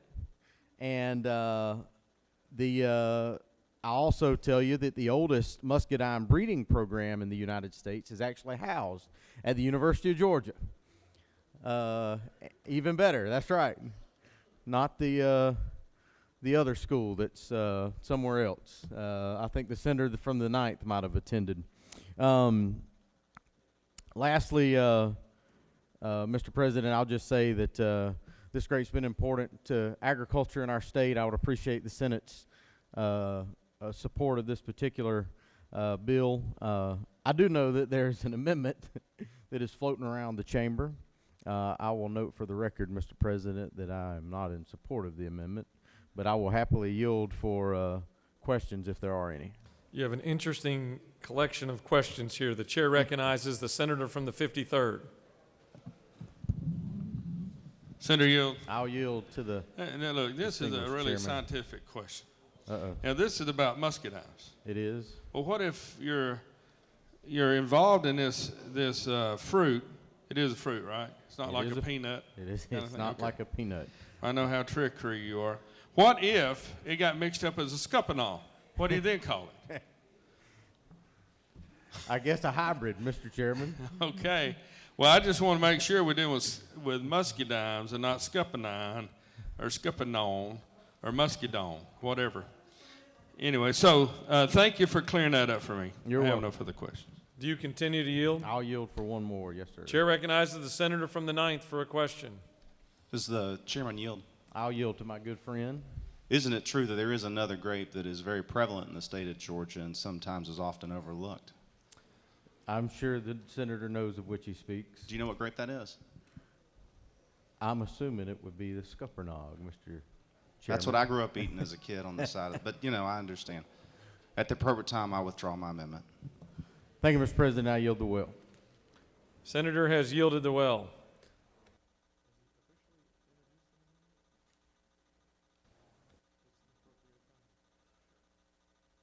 Chair recognizes the senator from the 9th. This will be in order. I move to withdraw amendment number 1. Is there objection to withdrawing amendment number 1? The chair hears none, and amendment number 1 is withdrawn. Does any other senator wish to speak for or against the measure? Chair sees none. Is there objection to agreeing to the report of the committee which is favorable to the passage of the bill? Chair hears none, and the report of the committee is agreed to. Is there objection to the main question being ordered? Chair hears none, and the main question is ordered. The question is on the passage of the bill. All those in favor of the bill will vote yea. Opposed, nay. The secretary will unlock the machine.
On the passage of the bill, the yeas are 50, the nays are 2. This bill, having received the requisite constitutional majority, is therefore passed.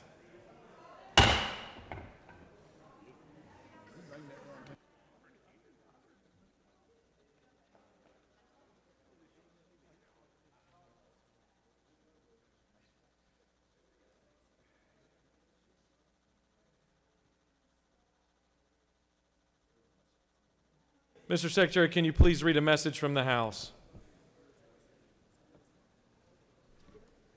Mr. President, the following message received from the House through Mr. Riley, the clerk thereof. Mr. President, the House has passed by the requisite constitutional majority the following bill of the House. House Bill 793 by Representative Ralston of the 7th and others. A bill to be titled an act to make and provide appropriations for the state fiscal year beginning July 1st, 2020 and ending June 30th, 2021, to make and provide such appropriations for the operation of the state government and its departments, boards, bureaus, commissions, institutions, and other agencies, and for other purposes. Without objection, the bill is assigned to appropriations. Chair hears none.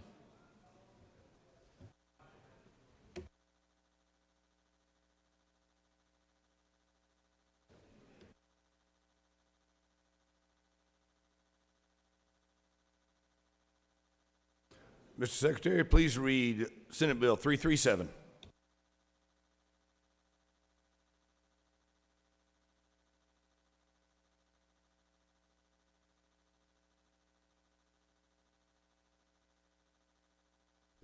Senate Bill number 337 by Senator Thompson of the 14th and others. A bill to be titled an act to amend Part 3 of Article 3 of Chapter 11 of Title 16 of the OCGA relating to invasion of privacy, so as to include falsely created videographic or still images of other persons within the prohibition against transmission of photography or videos depicting nudity or sexually explicit conduct of another person under certain circumstances and for other purposes. Mr. President, on February 20th, 2020, the Senate Committee on Science and Technology recommends that this bill do pass by substitute. Respectfully submitted by Senator Unchman. Chair.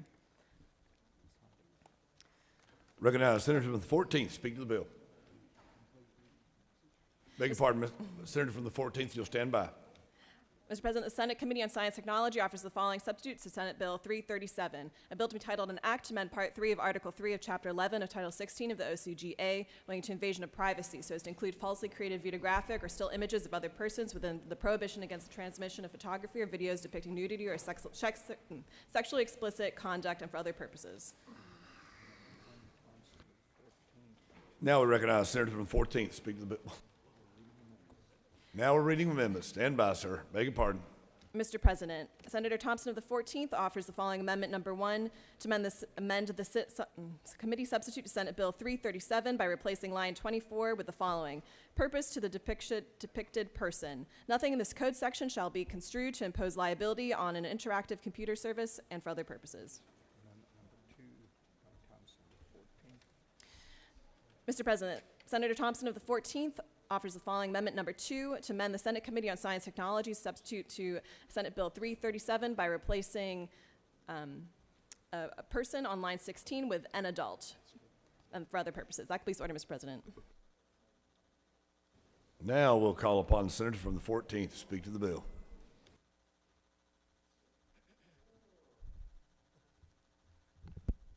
Thank you, Mr. President.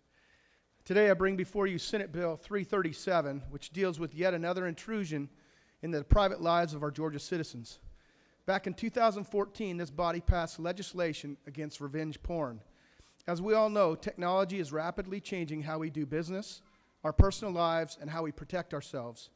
The same technology that provides incredible efficiencies and incredible advances also provides the opportunity for unscrupulous individuals and bad actors to create false images of individuals that can be harmful and devastating to their lives. In essence, weaponizing a still photo or videography that was created against them. This bill seeks to make that illegal. As stated, I have two friendly amendments. Can I speak to those? The first amendment simply seeks to make sure that we don't hold accountable the transmission of any of these images across a phone or one of the carriers. The second is actually of my own making, in that we were in committee, and originally we had adult in there. We were asked to change that to person. Unfortunately, we changed it, passed it out, and then found out that we already have in code statute with children under the age that's protected, and that's a felony. So in essence, this bill, if we would have left that in as a person, it would be in conflict with the current legislation. So I want to change it back to that. With that, Mr. President, I'll yield the well unless there's any questions. Senator, you have no questions. Thank you.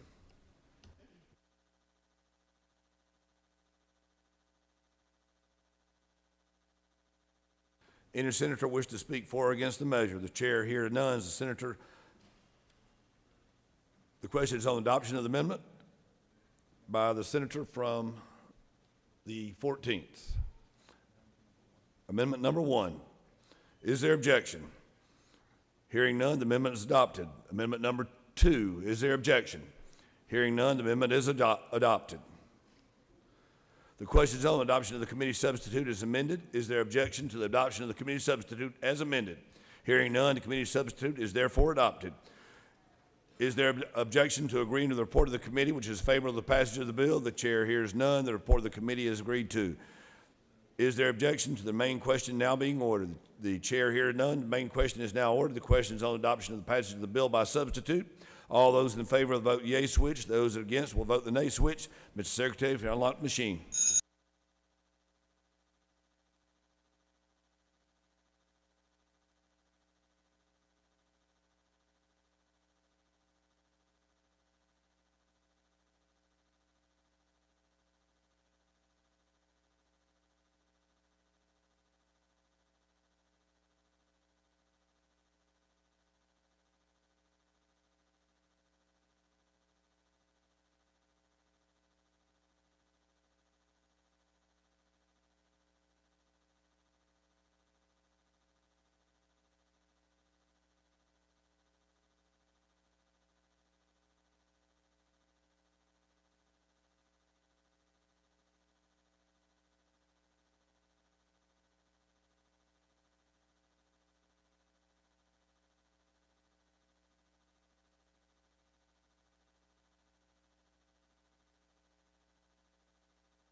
On the passage of the bill, the yeas are 51, the nays are 0. This bill, having received the requisite constitutional majority, is therefore passed.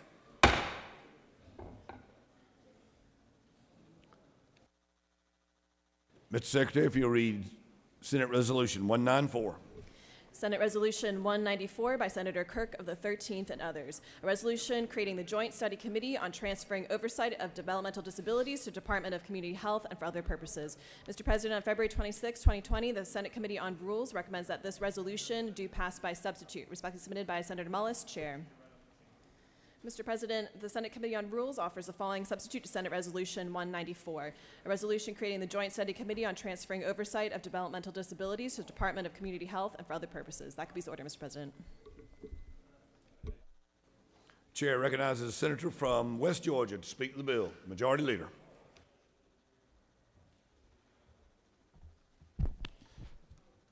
Thank you, Mr. President. Obviously, I'm not the author of this bill. The old senator for the 13th, and I think now we can use his name, Senator Kirk, was the one who put this together. Everybody who knows him knows he had a deep passion for this field. This is a culmination of 3 years' worth of work that he put into this, and all it is creating a study committee this summer to look at the benefits of moving the developmental disabilities directly under the Department of Community Health. The purpose for this is to see if we can streamline these services, minimize duplicative oversight, and take control of the administrative cost. If there are no questions, I ask your support of this bill. I yield the well. Senator, you have no questions. Does any other senator wish to speak for or against the measure? The chair hears none. The question is on the adoption of the committee substitute. Is there an objection to the adoption of the committee substitute? Hearing none, the committee substitute is adopted. Is there objection to agreeing to the report of the committee, which is favorable to the adoption of the resolution? The chair hears none. The report of the committee is agreed to. Is there objection to the main question now being ordered? The chair hears none. The main question is now ordered. The question is on the adoption of the resolution by the substitute. All those in favor will vote the yea switch. Those opposed will vote the nay switch. Mr. Secretary, if you unlock the machines.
The yeas are 51 and the nays are 0. This bill, having received the requisite constitutional majority, is therefore adopted. Mr. Secretary, if you'll read Senate Bill 473. Senate Bill number 473 by Senator Harper of the 7th, a bill to be titled an act to amend Chapter 3 of Title 12 of the OCGA relating to conservation and natural resources so as to transfer duties, powers, responsibilities, and other authority relative to historic preservation from the Department of Natural Resources to the Department of Community Affairs, to amend Article 3 of Chapter 2 of Title 40 of the OCGA relating to prestige license plates and special plates for certain persons and vehicles so as to disperse the fund allocated from the Department of Natural Resources to the Department of Community Affairs and for other purposes. Mr. Secretary, on February 3rd, 2020, the Senate Committee on Natural Resources and the Environment recommends that this bill do pass. Respectfully submitted by Senator Harper of the 7th Chair. That please order, Mr. President. Call upon the gentleman from Ocilla to speak to the bill. Thank you, Mr. President. Ladies and gentlemen of the Senate, Senate Bill 473 simply moves the Division of Historic Preservation from DNR to the Department of Community Affairs, a change that's been reflected in the budget. If there are no questions, Mr. President, I will yield the will. Senator, you have no questions.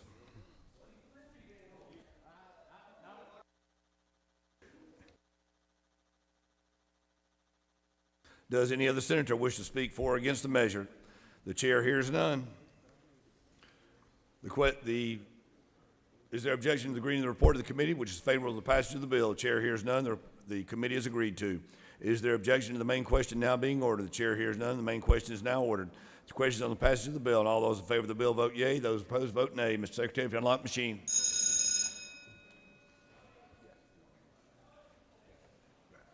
We're moving. Senator from the 25th, why is your light on? Parliamentary inquiry, Mr. State President. your inquiry. Did anybody understand a word he just said in the well? Senator from the 8th, would you translate for the senator from the 7th?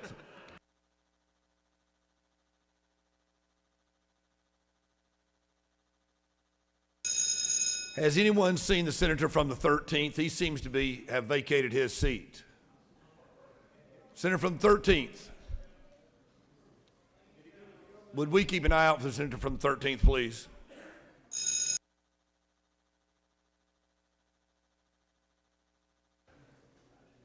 Can any of the floor leaders locate the senator from the 13th?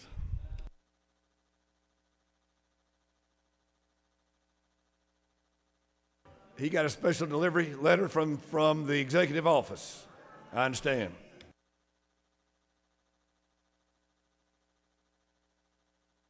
The yeas are 48 and the nays are 1.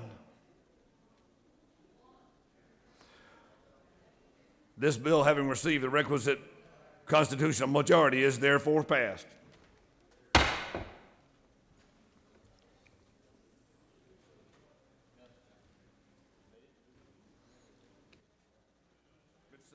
Mr. Secretary, would you read Senate Bill 474? Senate Bill 474 by Senator Harper of the 7th, a bill to be titled an act to amend Article 1 of Chapter 7 of Title 50 of the OCGA relating to general provisions regarding the Department of Economic Development, so as to provide for the Department of Natural Resources to construct, operate, maintain, and supply information materials at welcome centers assigned to it by the governor and for other purposes.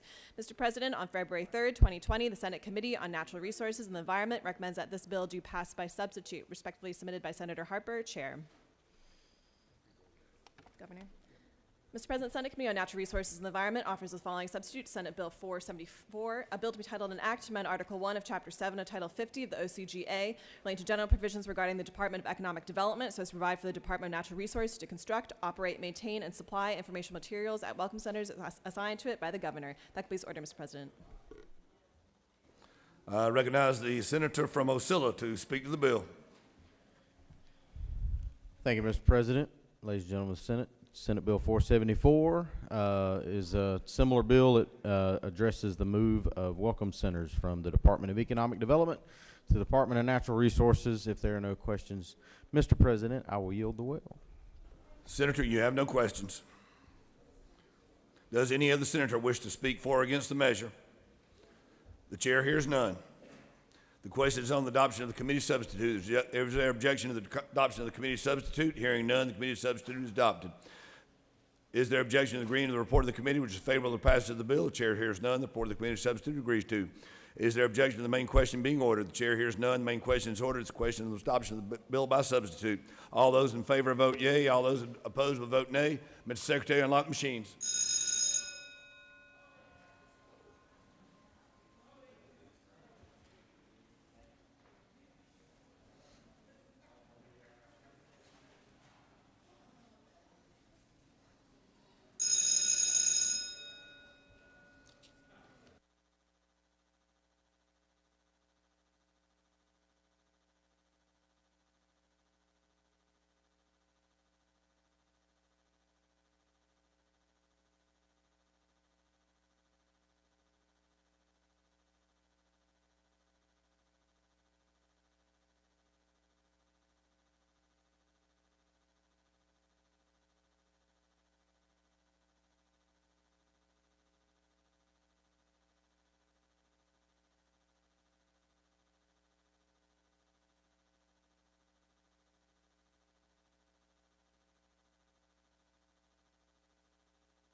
On the passage of the bill, the yeas are 44, the nays are 5. This bill, having received the requisite constitutional majority, is therefore passed. Mr. Secretary, if you would read Senate Bill 445. Senate Bill number 445 by Senator Kennedy of the 18th and others. A bill to be titled an act to amend Chapter 7 of Title 12 of the OCGA relating to control of soil erosion and sedimentation so as to authorize certain water and sewer authorities to be designated as local issuing authorities for land disturbing activity permits and for other purposes. Mr. President, on February 3rd, 2020, the Senate Committee on Natural Resources and the Environment recommends that this bill do pass. Respectfully submitted by Senator Harper of the 7th, Chair. That completes order, Mr. President. Call upon the gentleman from the 18th from the heart of Georgia to speak to the bill.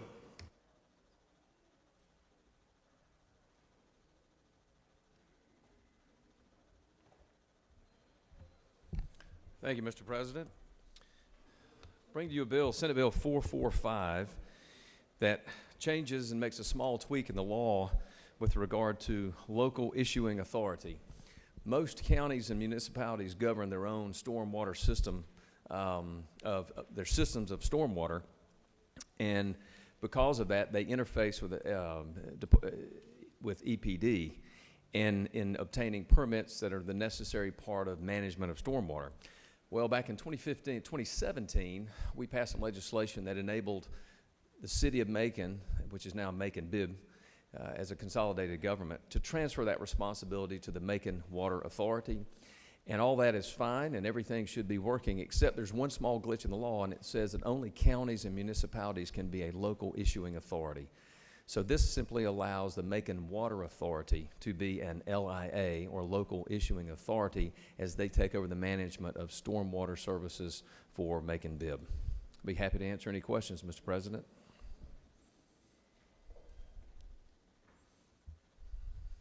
Senator, you have no questions. Okay, thank you. Does any other senator wish to speak for or against the measure? The chair hears none. Is there objection to agreeing to the report of the committee, which is favorable to the passage of the bill? The chair hears none. The report of the committee is agreed to. Is there objection to the main question now being ordered? The chair hears none. The main question is now ordered. The question is on the passage of the bill. All those in favor vote yea. Opposed will vote nay. Mr. Secretary, if you'll unlock the machines.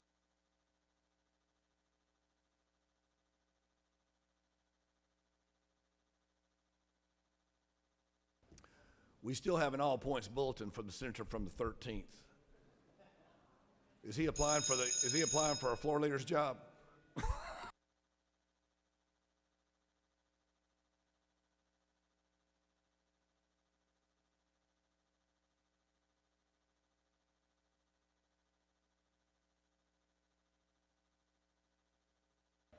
Where can you have this much fun for $17,000 a year?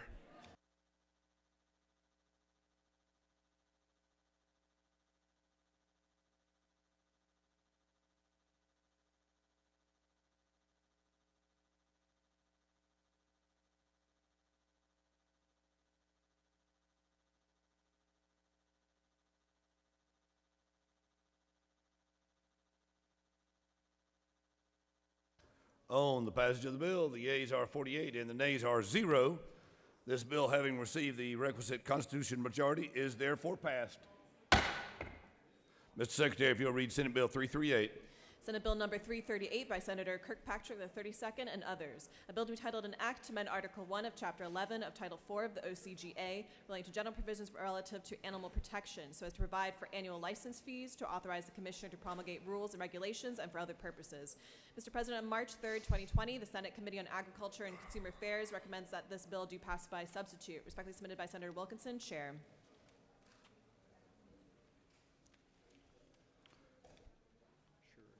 Call upon the senator from the...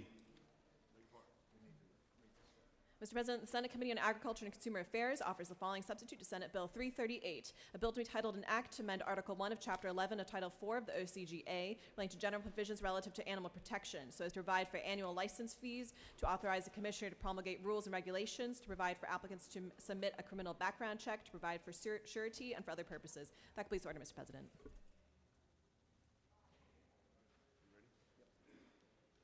Call upon the senator from the 32nd. The lady from the great county of the great locomotive chase that ended in Ringgold. Thank you, Mr. President. I'm presenting this bill that addresses the commercial dog and cat breeding industry. The Department of Agriculture monitors and inspects this industry, and Commissioner Black and I have been working closely for almost a year to address problems that have occurred. Many large commercial breeders are licensed and following all of the department's rules and regulations. Sometimes problems happen when a breeder has an issue like a natural disaster, a divorce, an illness, or some other calamity results in a rescue operation taking place. This has happened a number of times over the last few years and has caused a lot of animals to be rescued from awful conditions at great expense to the taxpayers. In one case, over 700 dogs in bad shape needed rescue, causing a burden on local law enforcement and taxpayers, as well as local vets and volunteers. In fact, in the first quarter of 2019, over 1,200 dogs were left behind by 3 high-volume breeders.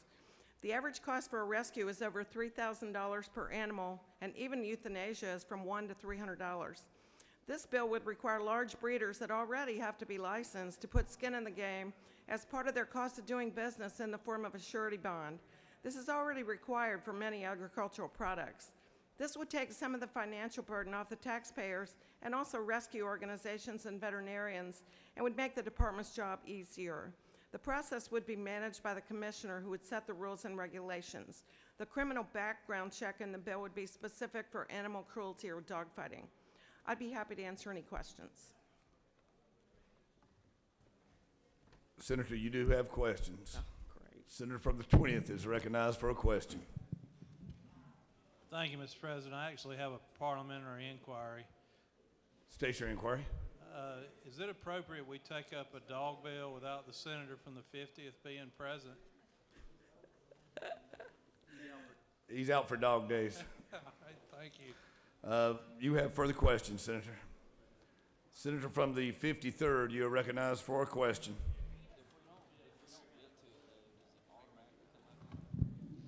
Senator Yield, Sure. there's congestion around my desk here.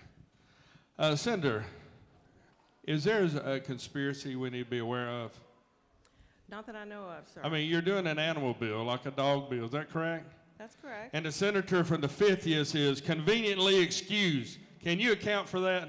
You know, I can only be responsible for myself, Mr. Chair. Okay. No further questions. No further questions, Senator. Thank you, I yield. Does any other senator wish to speak for or against the measure? The chair hears none.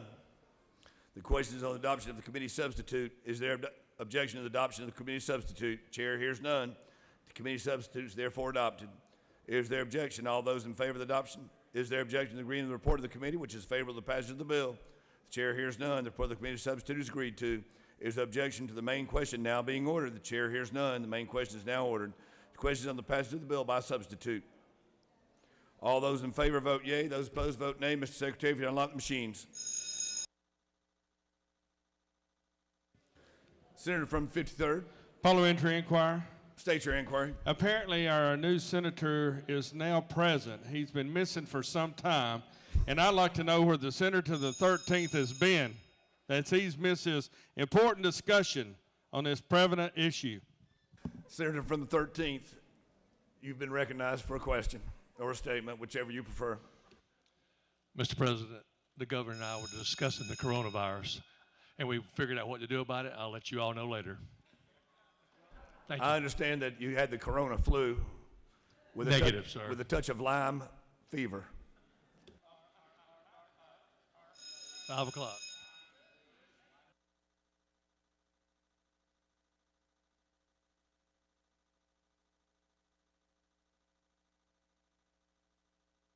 Oh, and the passage of the bill, the yeas are 43, the nays are the yeas are 43, the nays are 3. This bill, having received the requisite constitutional majority, is therefore passed. Mr. Secretary, if you will read Senate Bill 430. Senate Bill 430 by Senator Ligon of the 3rd and others. A bill to be titled an act to amend Part 14 of Article 6 of Chapter 2 of Title 20 of the OCGA relating to other educational programs under the Quality Basic Education Act, so as to authorize home study students and private school students to take courses at a college and career academy and for other purposes. Mr. President, on March 5th, 2020, the Senate Committee on Education and Youth recommends that this bill do pass by substitute. Respectfully submitted by Senator Martin of the 9th Chair. Mr. President, the Senate Committee on Education and Youth offers the following substitute to Senate Bill 430, a bill to be titled an act to amend Part 14 of Article 6 of Chapter 2 of Title 20 of the OCGA relating to other educational programs under the Equality Basic Education Act, so as to authorize home study students and private school students to take courses at a college and career academy and for other purposes. That completes order, Mr. President.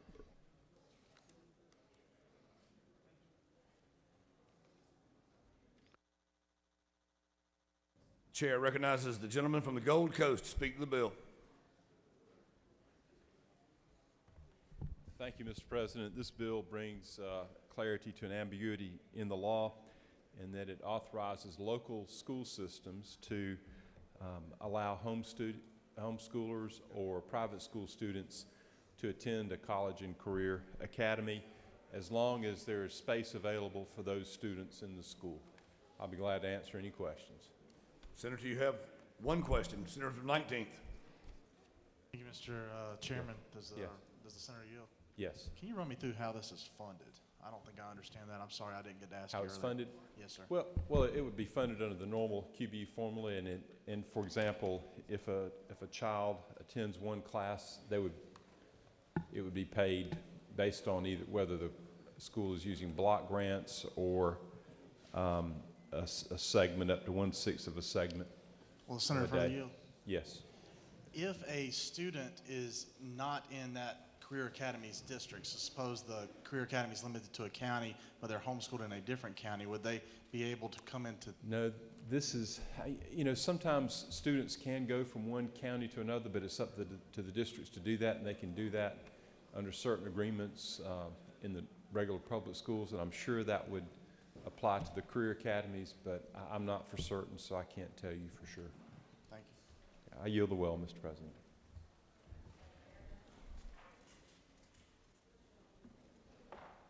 Does any other senator wish to speak for or against the measure? The chair hears none. The question is on the adoption of the committee substitute. Is there objection to the adoption of the committee substitute? Hearing none, the committee substitute is adopted. Is there objection to agreeing to the report of the committee substitute is favorable to the passage of the bill? The chair hears none. The report of the committee is agreed to. Is there objection to the main question now being ordered? The chair hears none. The main question is now ordered. The question on the passage of the bill by substitute. All those in favor vote yea. Those opposed vote nay. Mr. Secretary, if you unlock the machines.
On the passage of the bill, the yeas are 47, the nays are 0.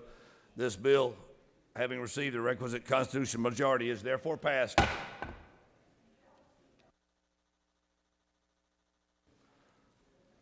Mr. Secretary, if you'll read Senate Bill 381.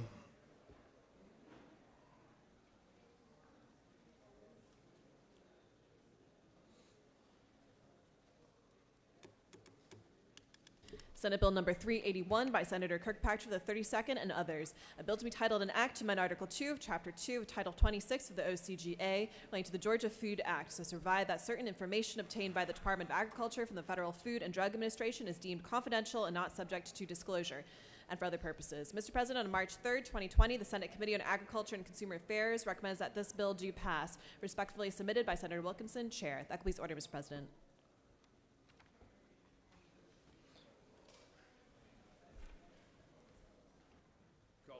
Call upon the senator from the 32nd to speak the bill.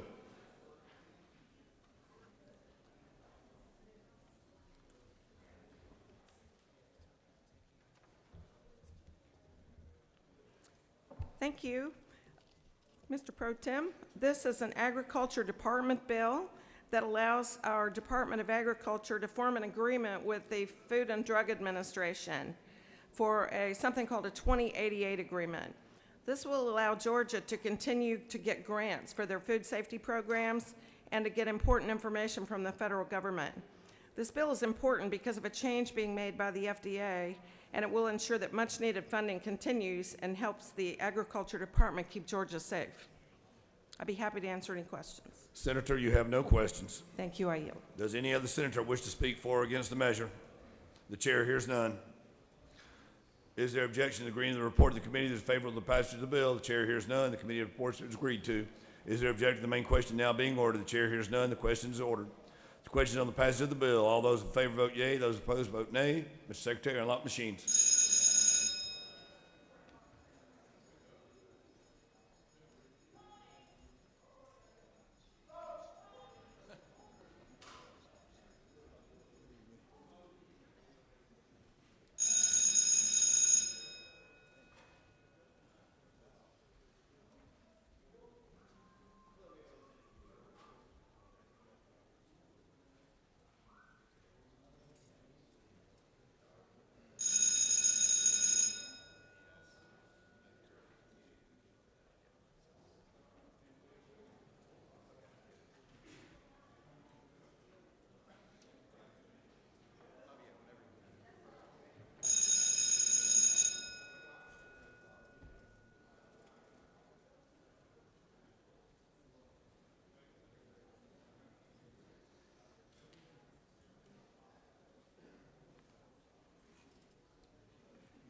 On the passage of the bill, the yeas are 46 and nays are 0. This bill, having received the requisite constitutional majority, is therefore passed.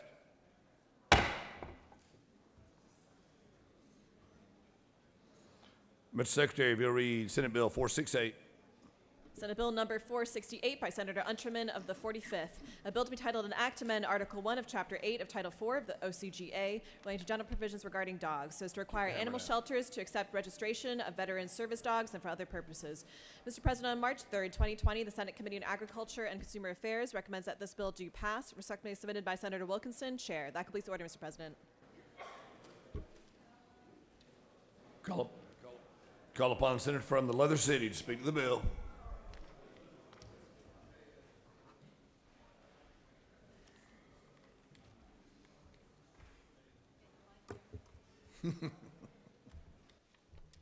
Thank you, Mr. President. I bring before you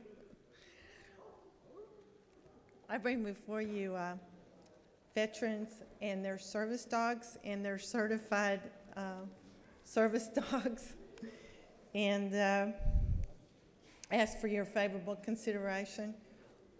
This is an opt-in program for the counties, and if a county does not have an animal control program, they can go to the adjacent county. With that, I'll be glad to answer any questions. If there's no questions, I ask for your favorable support of Senate Bill 468. Senator, you have no questions. Thank you. Does any other senator wish to speak for or against the measure? The chair hears none. Is there objection to the agreement? The report of the committee is favorable to the passage of the bill. The chair hears none. The committee substitute is agreed to. Is there objection to the main question now being ordered? The chair hears none. The main question is ordered. Questions on the passage of the bill. All those in favor vote yea. All those opposed vote nay. Mr. Secretary, if you unlock the machine.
On the passage of the bill, yeas are 49, the nays are 1. This bill receiving the requisite constitutional majority is therefore passed.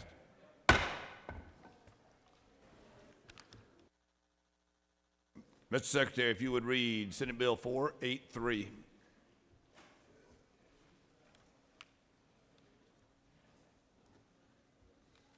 Senate Bill number 483 by Senator Brass for the 28th and others. A bill to be titled an act to amend Title 31 of the OCGA relating to health so as to provide for certain Medicaid reimbursement for patients treated pursuant to a behavioral rehabilitation joint venture, to provide that proceeds from the rural tax credit program received by a behavioral rehabilitation joint venture is not counted against a hospital's cap and for other purposes. Mr. President, on March 4th, 2020, the Senate Committee on Health and Human Services recommends that this bill do pass by substitute. Respectfully submitted by Senator Watson of the first chair. Mr. President, the Senate Committee on Health and Human Services offers the following substitute to Senate Bill 483, a bill to be titled an act to amend Title 31 of the OCGA relating to health so as to provide for certain Medicaid reimbursement for patients treated pursuant to behavioral rehabilitation joint venture, provide that proceeds from the rural tax credit program received by a behavioral rehabilitation joint venture is not counted against a hospital cap and for other purposes. Mr. President, Senator Brass for the 28th and others offers the following amendment number 1 to amend the Senate Committee on Health and Human Services substitute to Senate Bill 483 by inserting after definitions on line 5 the following: to provide for a pilot program, to provide for a report, to provide for rules and regulations, to provide for an effective date, to provide for automatic repeal, and for other purposes. That completes order, Mr. President.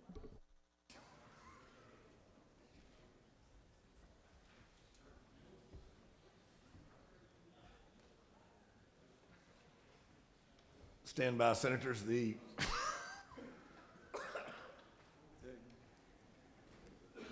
amendment is being distributed. Senators will stand by. We'll go ahead and recognize the senator from the City of Holmes, senator from the 28th. Yes, sir.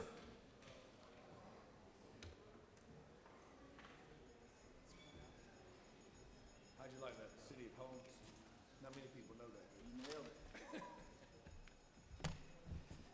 Thank you, Mr. President. You are wise beyond your years. Many, many years, which I guess makes you very, very wise. I bring to you Senate Bill 483. We've got some real issues here in the state when it comes to behavioral health. If you are a commercial pay, if you have commercial insurance, you're an insured patient, you will find a bed in this state. That is not in question here. But if you're uninsured or you're a Medicaid patient, that is where we run into issues, and we have lack of bed space when it comes to those patients, and that issue is exacerbated when we get into rural Georgia, where our indigent and our Medicaid numbers are high. We also have another problem in rural Georgia and in rural hospitals where the occupancy rate, and this is a nationwide average, but averages somewhere between 50 and 55%. So essentially we have two major issues here. I'm trying to marry these two issues into one solution. So what we're going to do is, what this does is it allows a rural hospital to take a vacant bed and convert it to a behavioral health bed. That behavioral health bed will then be managed by an Institute for Mental Disease, and the IMD, also known as, the IMD will come in and manage those beds. And again, this is about increasing indigent and Medicaid bed capacity when it comes to behavioral health. So been working on this bill for a little over a year, and what we've decided to do is to kind of back off a little bit and really go for a pilot program. And so that's what the amendment does. It allows the department to pick up to 3 pilots throughout the state. Again, only thing eligible is going to be in rural Georgia, which is defined in code of a population of 50,000 or less. And with that, I'll reserve the balance of my time for questions. Senator, you're going to be here for a few minutes. That'd be great. I'd like to call upon the senator for the 17th for a question. Does Senator yield? Yes. I have a question mainly about the amendment. You said that it allows for 3 pilots, is that right? Up to 3 pilots in 3 counties. So my question, do you further yield? Yes. If I've got a bus that has 5 pilots on it, will only the first 3 pilots actually make it? Buses don't have pilots. Everybody knows that. Next. Thank you to the senator from the 17th for that moment of levity. Senator from 53rd is away from his desk. Senator from the 26th. Thank you, Mr. President. Gentlemen, will yield. Of course, my good friend from Macon. Senator, if you do the pilots and you call it an IED or IMD, yes, IMD, that's a private payer. Correct. That means that if it is allowable and you use those rural beds can become behavioral beds, but in the sense where they have not been paid, they will get paid for. Correct. So in other words, is it not true? In other words, if you had indigent patients, they would get paid for those. They would get paid for Medicare, and if they had private pay, they would get paid for that up to 110%, and the rest would go to the private contractor. Well, the 110% is a hypothetical number. It will ultimately be up to the acute care hospital and the IMD to work out, but because of EMTALA and anti-kickback laws, the IMD will actually pay per patient, so in the same amount per patient, and that's how it's drawn up in the bill. And just to be clear, all this is allowed under current CON and under current licensor. But we're simply kind of defining what the program would look like with this bill, and so the cost plus whatever they work out, it guarantees that rural hospital is going to make money with 0 risk. So any patient that walks in that ED that is a behavioral health patient, they are going to be guaranteed. The hospital will be guaranteed they will get cost plus whatever is worked out in their arrangement. So yes, it will be an equal amount no matter if it's a commercial pay, a Medicaid patient, or an indigent. So the private would basically make the money off the commercial pay minus the percentage. Well, one of the wins for the IMD is currently, because of federal law and the IMD exclusion, they are not allowed to draw down Medicaid dollars. Therefore, an IMD, if a behavioral health patient walks into an IMD, if they're indigent or they're Medicaid, they might as well all be indigent because the IMD cannot draw down Medicaid. So what they're having to do is they're having to supplement that by driving up the cost of the actual commercial pay. So the win for the IMD is now because of those beds have been converted and the rural hospital is now doing the billing, they are now eligible to draw down that Medicaid. Does that answer your question, Senator? Yeah. There's no further questions, Mr. President. You have further questions. Senator from the 1st, you're recognized for a question. Does the senator yield? I yield. Is it not true that this passed Senate Health and Human Services a 6-4 vote, but you now, through this pilot program, have 2 of those senators who voted against that proposal? And let me go ahead and let you answer that one Mr. Chairman, first. you know what you speak. And is it not true that we fully endorse this pilot program, and I think this is a reasonable amount of time to report back, and that this is both innovative and novel approach that you have done, and we sure appreciate that. Thank you. Thank you, Mr. Chairman. I wouldn't be here without you. Senator from 32nd, recognized for a question. Thank you. Will the senator yield? I yield. Senator, I'm a little bit confused because what I thought I heard you say is not what the amendment says, which is up to 3 counties. And I thought because we're not sure how many hospitals are going to opt into this type of program, I've actually put another amendment up there that adds the words up to in front of 3 counties. So okay. I haven't seen the amendment, and okay. I got it hot off the press and ran it over here. So if up to 3 county, if the up to part was left out, that's a friendly amendment. Thank you. Senator from the 15th, recognized for a question. Thank you, Mr. President. Senator Yield. For the Dean of the Senate, I certainly do. Thank you, sir. In the case of a rural hospital, especially, that's a lot of times we have situations where they've closed regular beds and sort of edged towards serving behavior patients. Would that encourage that exacerbation? Would it be more hospitals inclined to move to that and just have less regular beds if they're still surviving, or to increase more behavior beds?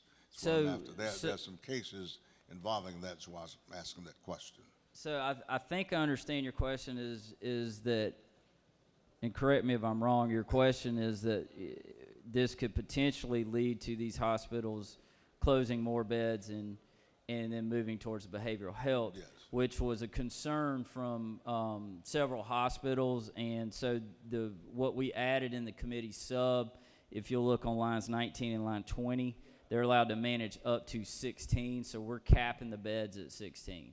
Okay, but it still is, Senator yield further. Of course. But it still possibly could increase that number, and that's a cap. Not without changing this law. Okay, thank you, Senator.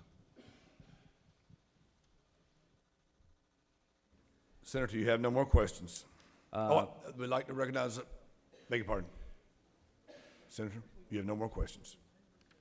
Thank you, Mr. President. And I hope that everyone will vote in favor of helping rural hospitals, helping mental patients, and doing what's right. Thank you. Senator from 36, would you like to speak to the bill?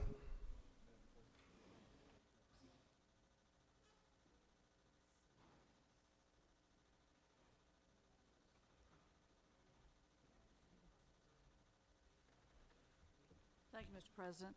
As a member of the Health Committee, and we just heard from our chairperson, I did sign Amendment 1, although I had voted against the bill in its original form in committee. And it's heartening to know. I think people are looking in good faith for all sorts of solutions to the crisis in health care in rural Georgia. It is real. It's not imaginary, and it's been a trend line that's very hard to reverse. A dear friend of my family who lives in Monroe County had to call the local law enforcement to ask them to transfer his son, who was suffering from long-term schizophrenia and had become violent due to medications being changed. Had to call on a Saturday night for the sheriffs to send out deputies. And his request was to please send his son with his meds to the local facility to treat behavioral issues, where his doctor actually practiced.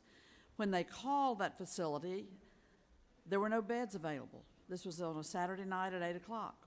And he had a grown child, taller and bigger than he is, in his 30s, whose behavior could be a danger to himself or others. And he had never exhibited that kind of behavior before. So he explained all of that to the sheriff's deputies, and when they called and couldn't get a bed, they said, well, the only thing we can do is take him to the jail. So they took that young man to the county jail, and at 2 in the morning, my dear friend got a call that his son had died in custody. He had had a psychic break. He had lost control of himself, and 6 deputies had subdued him, and the result was, according to the county coroner, asphyxiation. Now, it's just very easy to point to this example. This is a lost life. I went to the wake, I went to the funeral.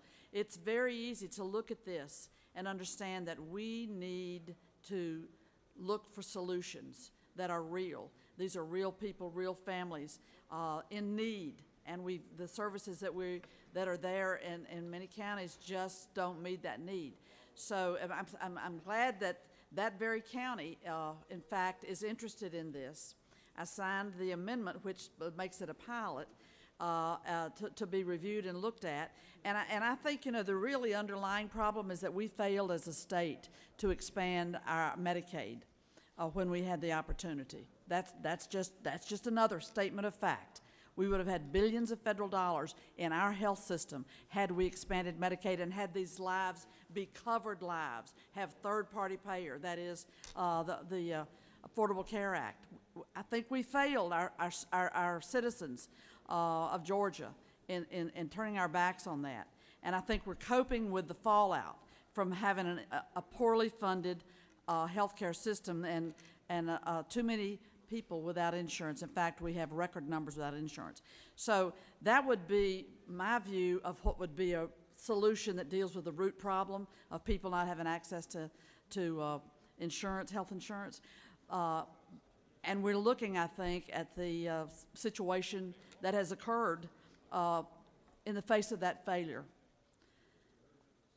This bill is an effort, I think, a good faith, honest effort that the gentleman from the senator from the 28th has been working on, and has even made further progress since this passed in committee, to have actual stakeholders who want to be a part of a pilot. So let's pass this bill. Let's work hard for good results and continue to try to do the best we can for our people of Georgia in meeting the health needs that are very real, as well as the institutions. It's not it's the families, but it's also the health infrastructure in our state is suffering. This is an effort to address that, and I applaud the author's work and am happy to support it. I'll yield for any questions. If not, I'll yield the well. Senator, you have no questions. Mr. Secretary, can you please read Amendment 1A? Senator Kirkpatrick of the 32nd offered the following amendment number 1A to amend amendment number 1 to committee substitute to Senate Bill 483 by adding the words up to before 3 counties on line 7. That completes the order, Mr. President. Chair recognizes the senator from the 32nd to speak to the amendment.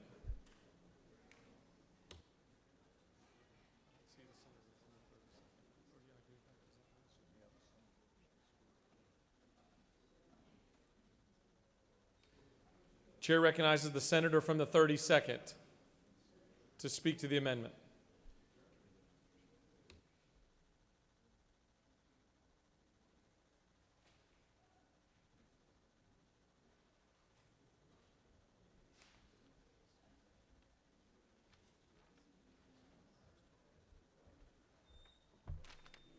Thank you, Mr. President. As I had mentioned to the author, this amendment simply adds the words up to before 3 counties on line number 7. Just in case we can't find 3 counties that want to participate in the program, this gives some flexibility if we can only find 1 or 2. Any questions? Happy to answer. You have no questions. I yield the well, thank you. Does any other senator wish to speak to Senate Bill 483? The chair sees none. All right, we're going to take up the amendments. First, does the senator want to close debate from the 28th?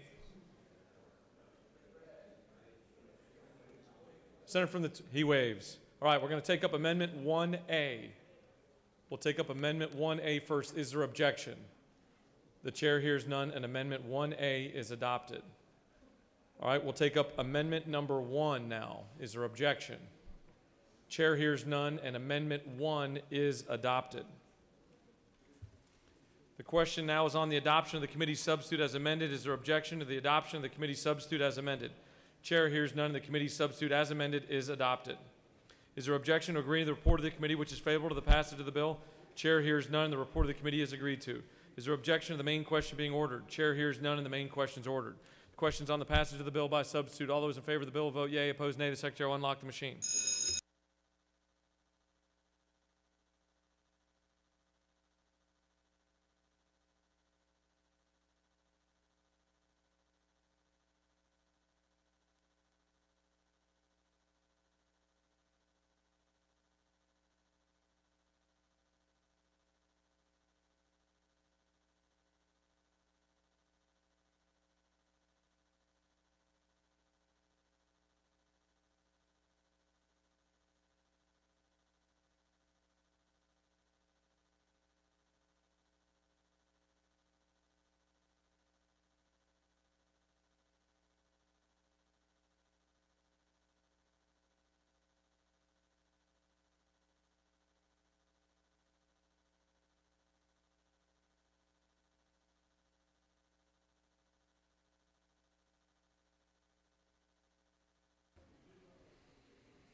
On the passage of the bill, the yeas are 51, the nays are 0. This bill, having received the requisite constitutional majority, is therefore passed by substitute.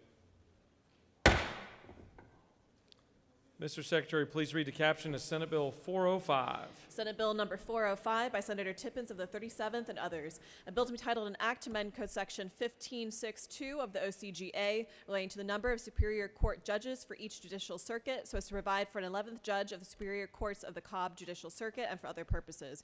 Mr. President, on February 24th, 2020, the Senate Committee on Judiciary recommends that this bill do pass. Respectfully submitted by Senator Stone of the 23rd Chair. That completes the order, Mr. President. Chair recognizes the senator from the 37th to speak to Senate Bill 405.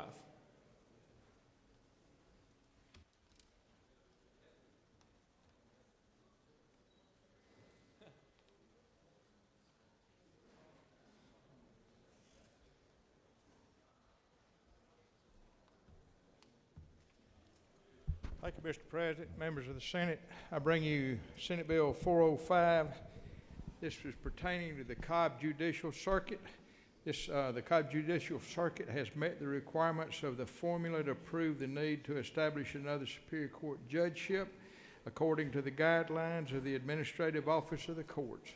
They have certified this need. If there's no questions, I yield the will.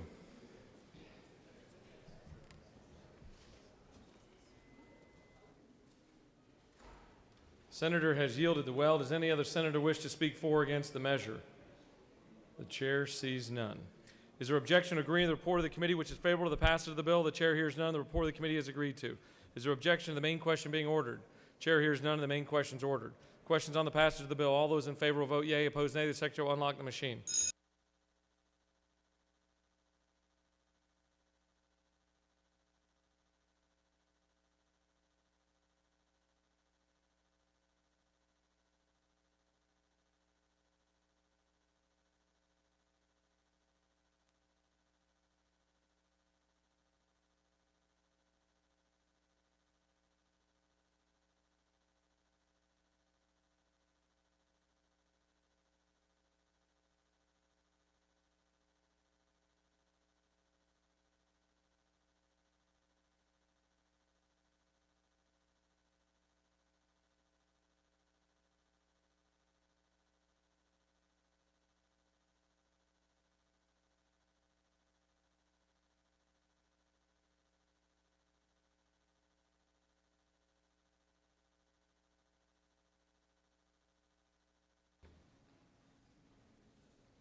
On the passage of the bill, the yeas are 51, the nays are 0. This bill, having received the requisite constitutional majority, is therefore passed.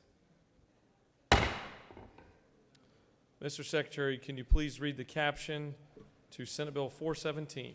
Senate Bill number 417 by Senator Kirkpatrick the 32nd and others. A bill to be titled an act to amend Chapter 34 of Title 43 of the OCGA relating to physicians, assistants, and others so as to revise provisions relating to criminal background checks for certain healthcare professionals and others and for other purposes. Mr. President, on March 4th, 2020, the Senate Committee on Health and Human Services recommends that this bill do pass, respectfully submitted by Senator Watson, the first chair. Mr. President, Senator Kirkpatrick the 32nd and others offers the following amendment number 1 to amend Senate Bill 417 by striking lines 13 and 14 and inserting in lieu thereof the following. 1, expedited physician licensee means an individual licensed by the board. That please order, Mr. President. Chair recognizes the senator from the 32nd to speak to Senate Bill 417.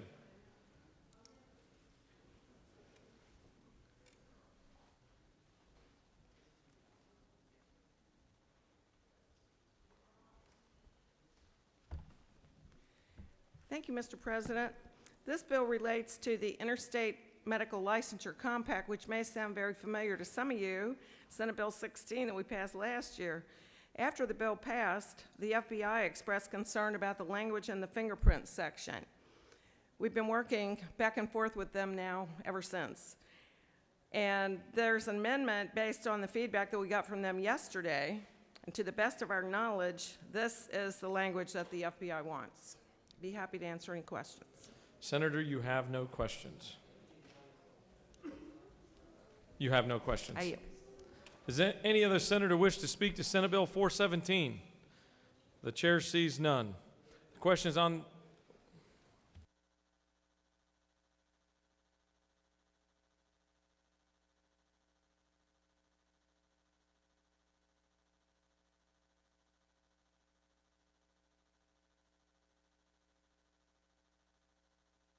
All right, we've got an amendment number 1. Is there objection to adopting amendment number 1? The chair hears none, and amendment number 1 is adopted. All right, now, is there objection to agreeing to the report of the committee which is favorable to the passage of the bill? The chair hears none. The report of the committee is agreed to. Is there objection to the main question being ordered? The chair hears none, and the main question is ordered. Questions on the passage of the bill as amended. All those in favor of the bill will vote yea. Opposed, nay. The secretary will unlock the machine.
On the passage of the bill, the yeas are 50, the nays are 0. This bill, having received the requisite constitutional majority, is therefore passed as amended. Ms. Secretary, please read the caption of Senate Bill 321. Senate Bill number 321 by Senator Huffstetler of the 52nd and others. A bill to be titled an act to amend Chapter 34 of Title 43 of the OCGA relating to physicians, assistants, and others so as to revise provisions relating to the number of physician assistants and advanced practice registered nurses a physician can authorize and supervise at any one time and for other purposes. Mr. President, on March 4th, 2020, the Senate Committee on Health and Human Services recommends that this bill do pass by substitute, respectfully submitted by Senator Watson, the first chair. Mr. President, the Senate Committee on Health and Human Services offers the following substitute to Senate Bill 321. A bill entitled an act to amend Chapter 34 of Title 43 of the OCGA relating to physicians, assistants, and others so as to revise provisions relating to the number of physician assistants and advanced practice registered nurses a physician can authorize and supervise at one time and for other purposes. That completes orders, Mr. President. Chair recognizes the senator from the 52nd to speak to Senate Bill 321. Thank you, Mr. President. This bill comes about from a study committee done by the Senate that was jointly done with a House committee looking at the same thing. We looked at South Carolina. They have a 1-to-6 ratio that combines nurse practitioners and physician assistants. And so this bill would do three things. It would eliminate geographic restrictions and allow up to 6 mid-level providers under a physician, which we think will be helpful in getting more mid-level providers in rural Georgia, particularly in counties that don't have physicians. And for some of our other hospital groups that have 100 to 200 PAs and NPs, APRNs working together, it makes the rules very similar between them so they can have consistency because they're using these for the same purpose. And that's what the bill does. If there's no questions, I'll yield to Will. You have no questions. Does any other senator wish to speak for or against the measure? The chair sees none. The question is on the adoption committee substitute. Is there objection to adoption of the committee substitute? The chair hears none. The committee substitute is adopted. Is there objection to agreeing to the report of the committee, which is favorable to the passage of the bill? The chair hears none. The report of the committee is agreed to. Is there objection to the main question being ordered? The chair hears none. The main question is ordered. Questions on the passage of the bill by substitute. All those in favor of the bill will vote yea. Opposed, nay. The secretary will unlock the machine.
On the passage of the bill, the yeas are 50, the nays are 1. This bill, having received the requisite constitutional majority, is therefore passed by substitute.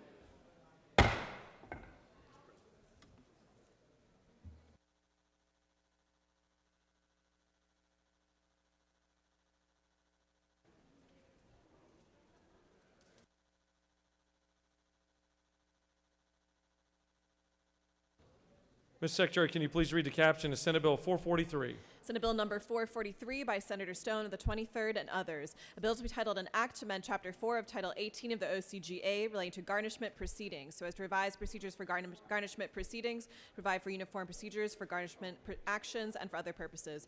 Mr. President, on March 2nd, 2020, the Senate Committee on Judiciary recommends that this bill do pass by substitute. Respectfully submitted by Senator Stone, the 23rd Chair. Mr. President, the Senate Committee on Judiciary offers the following substitute to Senate Bill 443. A bill to be titled an act to amend Chapter 4 of Title 18 of the OCGA relating to garnishment proceedings, so as to revise procedures for garnishment proceedings, to provide for uniform procedures for garnishment actions, and for other purposes. With that, please order, Mr. President. Chair recognizes the senator from the 23rd to speak to Senate Bill 443.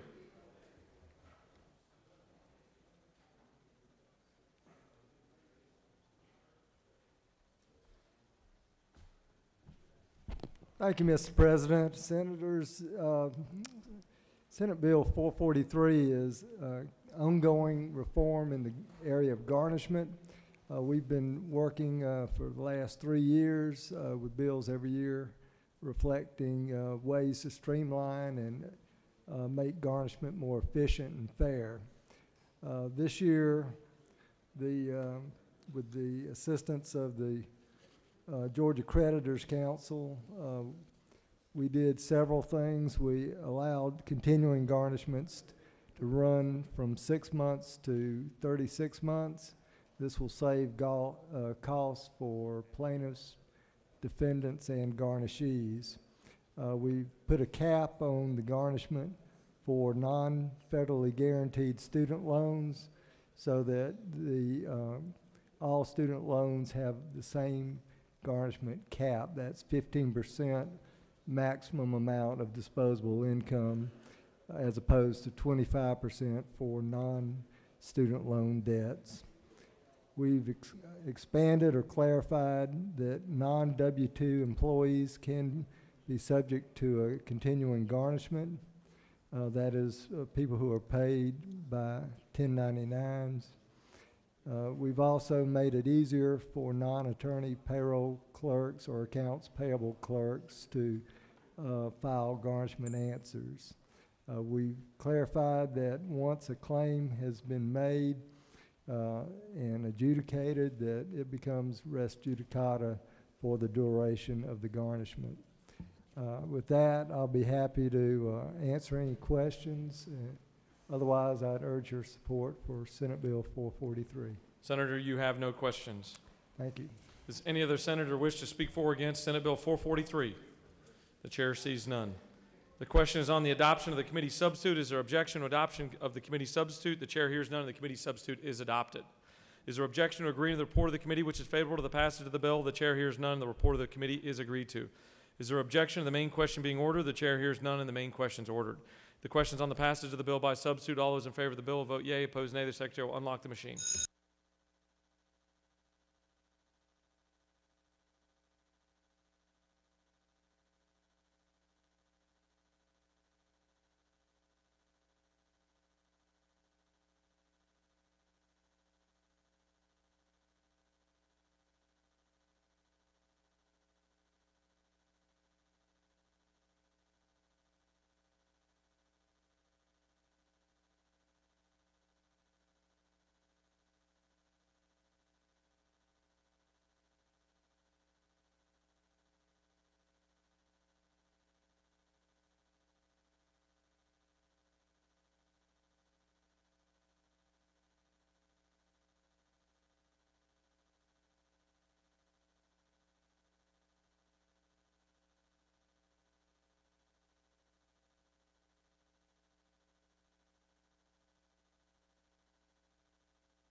On the passage of the bill, the yeas are 47, the nays are 0. This bill, having received the requisite constitutional majority, is therefore passed by substitute. Mr. Secretary, please read the caption of Senate Bill 447. Senate Bill number 447 by Senator Martin of the 9th and others. A bill to be titled an act to amend Code Section 22161.2 of the Official Code of Georgia Annotated relating to work-based learning programs, legislative intent, participation, standards, coordination, and funding, so as to provide for definitions regarding work-based learning and related positions and programs and for other purposes. Mr. President, on March 4th, 2020, the Senate Committee on Education and Youth recommends that this bill do pass by substitute. Respectfully submitted by Senator Martin of the 9th, Chair. Mr. President, the Senate Committee on Education and Youth offers the following substitute to Senate Bill 447, a bill to be titled an act